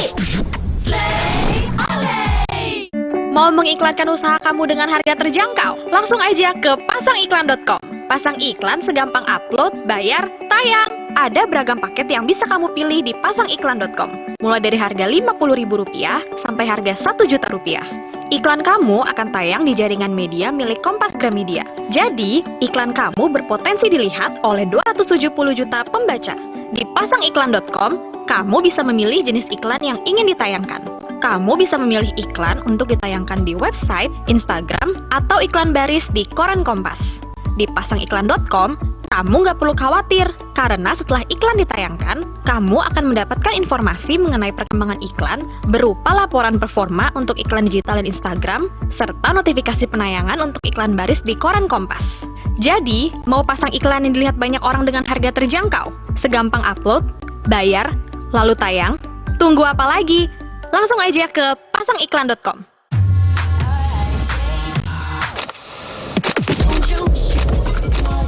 Don't you wish your phone was fun like this? Don't you wish your phone looked more like this? Don't you wish your phone could flex like this? Don't you wish your phone could fit in here? Don't you? Samsung Galaxy Z Fold 5 and Z Flip 5. Pre-order now. Dia cerita ke saya, kenapa setiap minum dingin, saya merasa ngilu. Itu semua karena memang dia memiliki kondisi gigi sensitif. Ada kemungkinan kondisi ini akan semakin memburuk. Saya merekomendasikan Sensodyne teruji secara klinis untuk menenangkan gigi yang sedang ngilu dan memberikan perlindungan hingga 24 jam. Sehingga kamu tidak perlu ragu lagi untuk mengonsumsi makanan dan minuman yang kamu suka. Ini sangat bagus.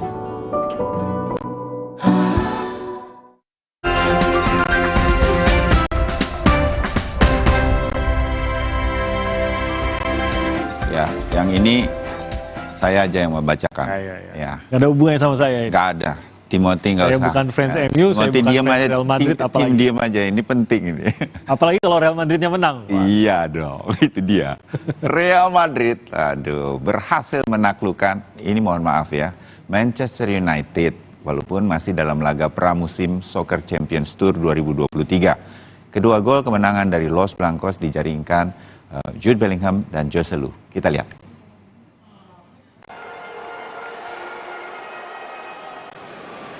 Laga boleh bertajuk pramusim, namun pertemuan Real Madrid kontra Manchester United di NRG Stadium Texas berlangsung sengit dan sesekali cukup keras. Los Blancos mampu unggul cepat lewat gol pemain barunya Jude Bellingham saat laga berjalan 6 menit. The Red Devils meningkatkan intensitas serangan. Laga berjalan keras selama 45 menit pertama dan banyak pelanggaran terjadi. Setan Merah yang ketinggalan mencoba mengejar, namun bukan gol yang diraih, justru pasukan Erik ten Hag harus kebobolan kedua kalinya. Menit 89, Joselu menyambut umpan terobosan Vazquez untuk mencetak gol kedua El Real. Real Madrid menang 2-0 atas Manchester United. Itu bukan kehebatan Real Madrid ya, bukan. Jadi? Memang MU-nya lengah. Buat saya gitu. Oke. Timothy yang bilang teman-teman dari MU fans. Saya nggak bilang. Lengah loh, lengah. Lengah. Ya namanya juga masih pramusim. Pramusim ya, lah. kan? Itu justru pramusim itu banyak coba-coba pemain-pemain muda, pemain baru ya kan. Mudah-mudahan MU lebih bersinar. Hala Madrid ya. Itu harapan saya untuk musim-musim yang sebentar lagi akan kita ikuti. Yeah. Nah, ada musim juga yang kita harus selalu ikuti nih, karena kita akan ke bilik pemilu nanti kan, bahwa pemilu akan kita laksanakan 14 Februari 2024. Jadi pastikan untuk selalu tetap mengikuti semua perkembangan pemilu melalui Kompas TV, independen terpercaya. Ya, kita akhiri dulu Sapa Indonesia Pagi hari ini. Besok ada Sapa Indonesia Akhir Pekan bersama rekan-rekan kami mulai pukul 7 waktu Indonesia bagian Barat juga. Saya Timothy Marbun. Dan saya Bayu Sutiono. Selamat berakhir pekan. Sampai jumpa.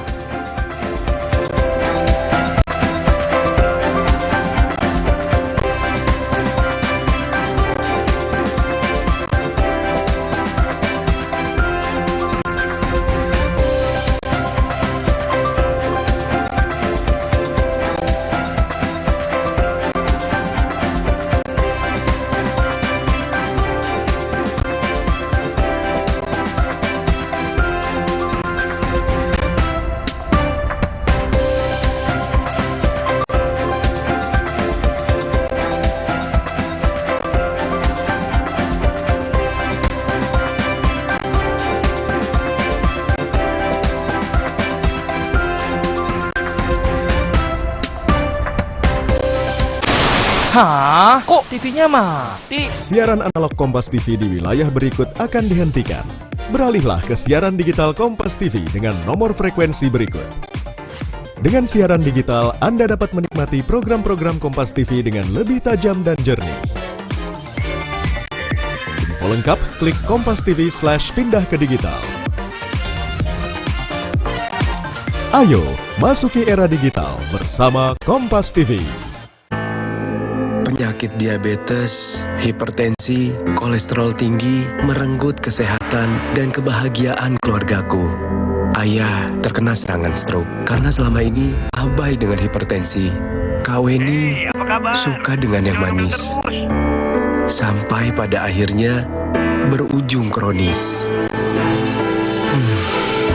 Dan Kak Rian terkena serangan jantung akibat kolesterol yang tinggi. Kualitas darah dan pembuluh darah menentukan kualitas hidup. Gunakan teknologi laser dengan intensitas rendah, panjang gelombang 650 nanometer.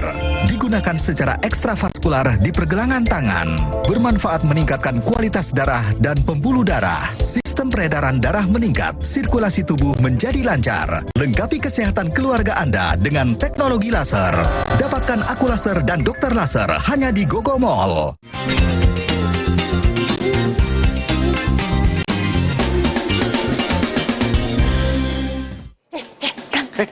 Udah mulai toh. Saya tuh nggak bisa, ada waktu kosong pengen olahraga gitu loh. Iya. Jadi kalau ada kosong dikit waktu angkat beban, kosong dikit squat. Apapun lah pokoknya ya.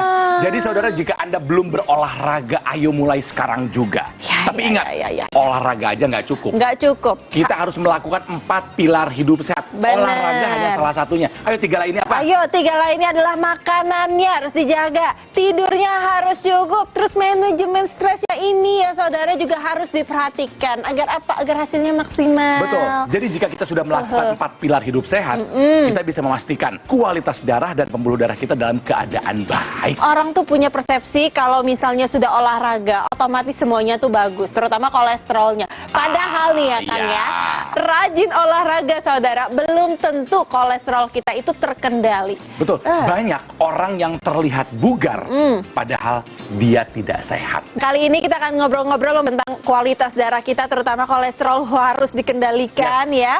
Dan semuanya akan kita rangkum di Bincang Etalase Smart Shopping Happy Life. Rajin berolahraga belum tentu Anda bebas dari kolesterol tinggi, karena terdapat beberapa faktor lain yang mempengaruhi kadar kolesterol dalam darah Anda. Dan salah satunya yang paling utama adalah pola makan dan asupan makanan keseharian Anda. Seperti makanan yang cepat saji, makanan instan, jero-jeroan, makanan bersantan. Atau untuk Anda yang memiliki kebiasaan untuk mengonsumsi daging merah berlebih, waspada, karena itu semua dapat meningkatkan kadar kolesterol dalam darah Anda. Terlebih lagi, kadar kolesterol yang tinggi ini dapat menimbulkan berbagai macam masalah kesehatan lainnya, seperti meningkatnya resiko penyakit jantung, stroke, hipertensi, diabetes, dan bahkan dapat mengganggu kesuburan. Terlebih lagi, kolesterol yang tinggi dapat memperburuk kualitas darah dan pembuluh darah Anda. Dimas Daddy G, olahraga di gym seminggu 5 kali. Badannya jadi, lihat aja seperti ini. Sekarang udah mulai banyak konten soal makanan. Ya. Ya, ada konten all you can, emang makan. Pertamanya sih tadinya cuma ngajarin gimana caranya kalau kamu ke restoran, gimana kamu memilih menu-menu yang ramah untuk diet kamu. Tapi lama-lama kok ini nggak saya makan nasinya, kok ini nggak saya makan. Hajar aja deh. Gitu. Nah pertanyaannya gini, olahraganya emang rutin, kolesterol aman nggak? Di gym aku itu kan komunitas gitu, dan komunitasnya semua strongman. Itu memang apa ya istilahnya, hiburannya itu adalah makan all you can eat. Kolesterol kamu apa kabar? Kalau aku ngerasanya segera gitu kan, malamnya langsung berasa pas mau tidur ini kenapa leher, tapi kayak apa ya, itu dianggap kayak normal gitu. Jadi teman-teman ini tuh semuanya kolesterolnya tinggi-tinggi.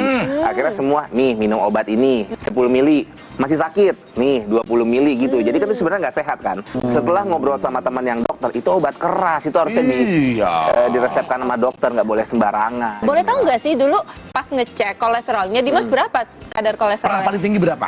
Kalau aku sih cuman 224 ya. Cuma? Ya, aku bisa bilang cuma karena teman-teman bilang, alah cuma segitu. Jadi kayak mereka kayak bangga. Kok bangga-banggaan sih? Main tinggi-tinggian ya? Iya, orang Indonesia kan gitu kan. Masih mending gua. Gitu. Tapi sebelumnya di keluarga kamu ada nggak yang punya riwayat tentang kualitas darah? Misalnya dia punya penyakit stroke atau mungkin diabetes, jantung, itu seperti apa? Salah satu pencetus kenapa aku mulai nge-gym itu karena mama itu ada diabetes yang akhirnya menuntun ke stroke dan mama itu meninggal waktu aku umur 14. 14. Habis itu 6 bulan kemudian papa menyusul. Almarhum juga karena jantung. Kayaknya ini nurun deh nanti ke gua. Bisa. Gak mau deh. Nggak mau lah end up kayak gitu umur 47 gitu. Ya udah aku akhirnya olahraga. Itu dia saudara. Kita hadir di sini memberikan solusi untuk Anda, untuk Dimas juga agar memiliki kualitas darah dan juga pembuluh darah yang baik, yaitu dengan EQ Laser Pico karena bisa memperbaiki kualitas darah kita. Kenapa bisa? Karena memang EQ Laser Pico adalah low level laser terapi. Kalau kolesterol tinggi, gula darah tinggi, lalu lemak darah tinggi, otomatis ada gumpalan-gumpalan di sini. Nah, EQ Laser Pico ini menyinari pembuluh darah kita di pergelangan tangan sehingga dia dapat mengurai gumpalan-gumpalan itu dan aliran darah juga jauh lebih lancar. Nah, saudara juga harus ingat ya, kalau yang namanya kolesterol tinggi, lalu lemak darah, gula, itu sebenarnya kan kita membutuhkan. Karena itu harus diolah agar tidak berlebih. EQ Laser Pico ini ya mengaktifkan mitokondria untuk menghasilkan energi. Makanya kalau kita sudah menggunakan terapi, menggunakan EQ Laser Pico ini saudara, biasanya nih yang dirasakan adalah energinya itu bertambah. Iya betul. Iya kan? Jadi lebih berenergi nih Kang. Saya kalau pakai EQ Laser Pico itu sambil sepedaan biasanya. Biasanya cuma 20 kilo, pas pakai nambah kilometernya terus. Waduh. Nanti kamu cobain deh. Rasakan perbedaan energi yang kamu dapatkan. Benar sekali ya. Nah Dimas, setelah dengerin penjelasan dari Amanda, gimana nih? Iya baru dijelasin secara detail sih. Sebenarnya aku udah sering nonton di mana-mana gitu, tapi baru dijelasin detail gini. Dan selama ini tuh selalu aku acuhkan karena bukan masih muda, nggak butuh kan gua olahraga gitu. Tapi sekarang setelah dengar penjelasannya jadi excited sih to try gimana sih rasanya. Ada kan ya alat di sini? Ada. Mau coba kamu? Boleh. Tapi sebelum Dimas coba, saya ingin menjelaskan lebih detail lagi mengenai EQ Laser Pico ini. Jadi kita pindah ke etalase. Gogong mau mempersembahkan EQ Laser Pico yang bermanfaat untuk membantu meningkatkan kesehatan tubuh Anda. Jadi saudara, EQ Laser Pico ini adalah low level laser terapi. Terapi dengan intensitas rendah, panjang gelombang 650 nanometer dengan 10 titik laser atau mata laser yang menyinari 2 pembuluh nadi kita dan juga titik-titik akupuntur. Iya, ini membantu bisa mengurangi gula yang berlebih, kolesterol yang tinggi dan juga tensi, hipertensi. Betul. Dan juga penggunaannya bisa membantu mengurangi kekentalan darah, ya, dan juga bisa menguraikan gumpalan darah seperti yang sudah dijelaskan ya, kita lihat itu ya. Gumpalan darah ini harus diuraikan. Kenapa? Karena itu adalah penyebab dari penyumbatan. Ya, dan juga bisa membantu meningkatkan kualitas tidur, ya, dan meningkatkan kualitas atau imunitas tubuh kita. Karena tadi Dimas sudah wanti-wanti ingin coba teknologi laser. Gimana kalau kita undang aja kan? Boleh. Dimas, silakan. Ini. Oke, yang mana nih yang dicoba? Ini EQ Laser Pico. Oke, ya. Jadi Dimas, ini sebenarnya adalah low level laser terapi. Cara pakainya juga gampang. Cukup sebenarnya ditempelkan saja di pergelangan tangan kita. Tangan kiri kita. Cara pakainya sebenarnya seperti jam tangan terbalik ya kan. Dan ini sebenarnya harus benar-benar pas di area pergelangan tangan. Jadi menempel, nggak boleh longgar. Jadi harus dikencangkan jika merasa longgar gitu ya. Karena memang si mata lasernya ini sudah didesain sedemikian rupa untuk menyinari 2 pembuluh nadi besar kita. Dan juga ada titik-titik akupuntur. Betul. Jadi bisa dilihat ya saudara, 2 baris ini untuk menyinari pembuluh nadi besar kita ada 2 ya. Lalu juga ada yang menyinari titik-titik akupuntur kita. Penggunaannya juga sangat mudah, tinggal dipakai saja sih. Seperti jam terbalik Kang, ya kan? Gampang kan? Berat nggak? Enggak sih. Ya badan segede gini masa bilang segini-gini berat? Ya enggak dong. Enggak ya. Alatnya memang kecil. Betul. Tapi manfaatnya begitu besar. Teknologinya canggih. Dipakainya hanya 2 kali sehari aja. 2 kali sehari. Kalau saya biasanya sebelum tidur dan pada saat pagi-pagi memulai aktivitas. Berapa lama?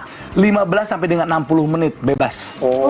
Pilihanmu seperti apa? Jadi bebas sekali. Dan karena memang alatnya ini kecil, saudara, jadi kita bisa menggunakannya sambil beraktivitas. Kalau saya... Pagi-pagi ngapain kamu biasanya? Pagi-pagi ngapain? Oh, pagi-pagi biasanya... Antar anak? Iya, paling nyetir antar anak. Enggak susah dipakai nyetir. Iya. Dipakai olahraga aja sambil lari, bisa loh, sambil sepeda. gym loh, Mas. Oh, ini nggak harus kayak tensi, harus relax. Enggak. Jadi bisa dipakai sambil kamu beraktivitas, sambil kamu nge-gym. Bahkan tadi kan Kak Ronald cerita ketika dia pakai Equalizer Pico, dia bisa sepedanya goesnya lebih panjang lagi. Dimas, mungkin ada yang ingin disampaikan untuk follower-followernya. Followers Dimas di luar sana. Coba. Jujur sih dari tadi dengerin penjelasannya tertarik sekali ya. Kok bisa cuman dileserin dari luar, disinarin dari luar, tapi manfaatnya bisa sebanyak itu. Ini pertama kali Dedi mencobanya. Mungkin akan coba selama beberapa bulan ke depan dan lihat nanti kembali lagi. Aku kabarin sama Kak Ronald dan Kak Manda ya, apakah benar feedbacknya positif gitu. Dan dipakainya ini sangat ringan ya, praktis, bisa dipakai berolahraga juga. Ini sekali lagi sih adalah inovasi ya buat teman-teman. Jadi tidak semata-mata kita menjaga apa yang bisa dijaga, tapi optimalisasi juga dari teknologi. Orang teknologinya ada, ya kenapa nggak di-check out ya, supaya kamu makin sehat, makin slay.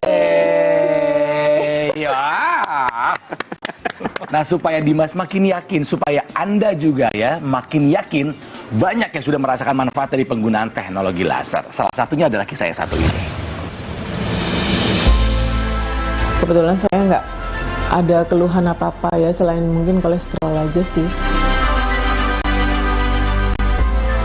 Setelah saya menggunakan alat itu, banyak perubahannya, efeknya ke diri saya. Jadi saya lebih fresh. Dulunya saya sempat ada kolesterol ya. Itu setelah saya cek lagi, alhamdulillah udah normal lagi. Terus tensi juga nggak ada masalah. Untuk masalah tidur juga saya lebih nyaman ya. Tadi, saudara, adalah satu cerita yang sudah merasakan manfaat luar biasa dengan teknologi laser. Sebenarnya masih banyak lain ya, cerita-cerita lainnya yang sudah merasakan manfaat dari teknologi laser Equalizer Pico ini. Tapi yang pasti yang harus kita garis bawahi, saudara, kita harus lebih dulu ya, peduli dengan kesehatan kita. Terlihat bugar itu belum tentu sehat ya. Jadi harus dijaga kualitas darahnya dan juga pembuluh darah kita, saudara, karena kualitas darah ini menentukan kualitas hidup. Ya, gunakan Equalizer Pico sekarang juga, saudara ya. Ini bisa mengendalikan kadar gula dalam darah, juga kolesterol dan tensi kita. Betul. Bisa juga menguraikan gumpalan darah dan membantu mengurangi kekentalan darah. Artinya apa? Bisa mengurangi resiko kita terkena komplikasi dan juga bisa meningkatkan kualitas tidur dan meningkatkan kualitas imunitas tubuh kita.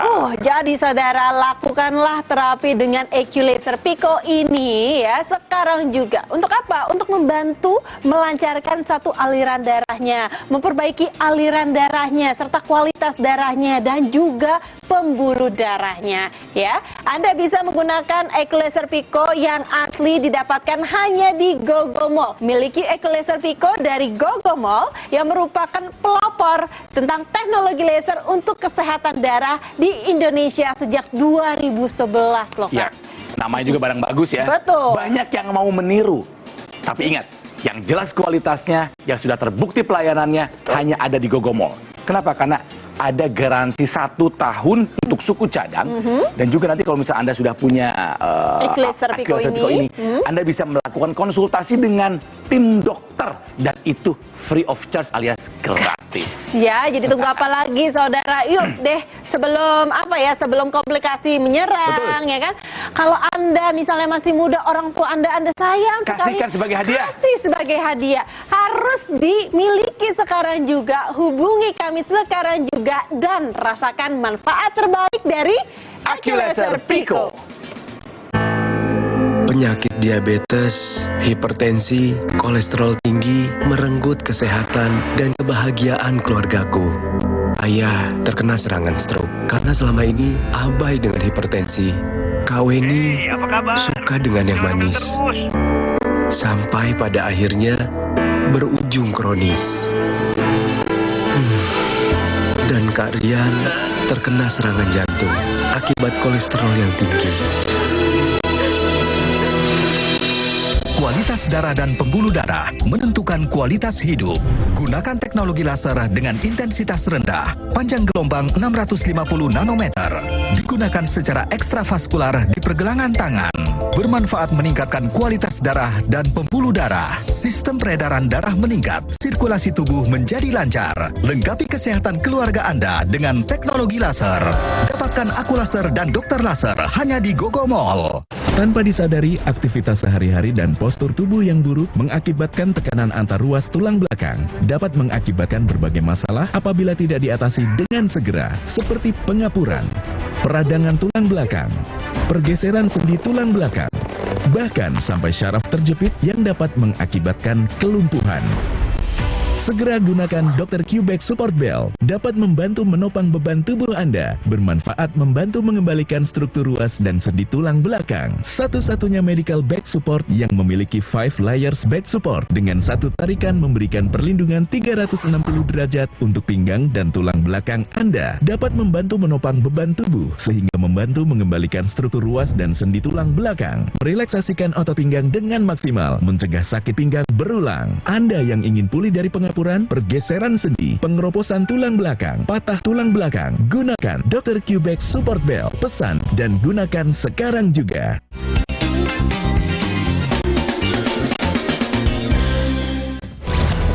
Data menunjukkan 1 dari 3 wanita berusia di atas 50 tahun mengalami osteoporosis. Osteoporosis merupakan sebuah penyakit di mana terjadi pengeroposan pada area tulang sehingga tulang menjadi lebih lemah dan bahkan mudah mengalami kerusakan hanya dengan hentakan kecil. Padahal osteoporosis memiliki dampak yang luar biasa. Yang pertama, dapat mengakibatkan perubahan postur, tubuh menjadi lebih bongkok. Lalu yang kedua, dapat mengalami penurunan tinggi badan. Yang ketiga, mengalami keterbatasan gerak. Yang keempat, dapat menimbulkan berbagai macam masalah kesehatan dalam tubuh kita.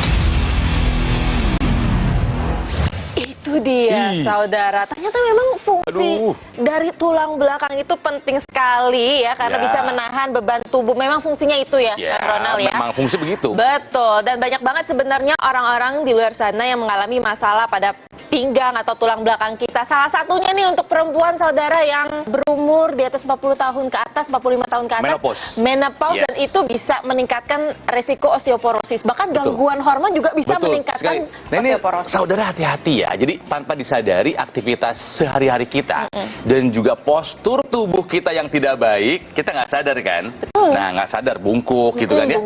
Ini mengakibatkan tekanan antar ruas tulang belakang. Dan ini bisa mengakibatkan pemipihan bantalan antar ruas tulang belakang. Dan kalau dibiarkan, tidak segera diatasi, masalah akan banyak. Seperti pengapuran, peradangan tulang belakang, pergeseran sendi tulang belakang, sampai syaraf terjepit.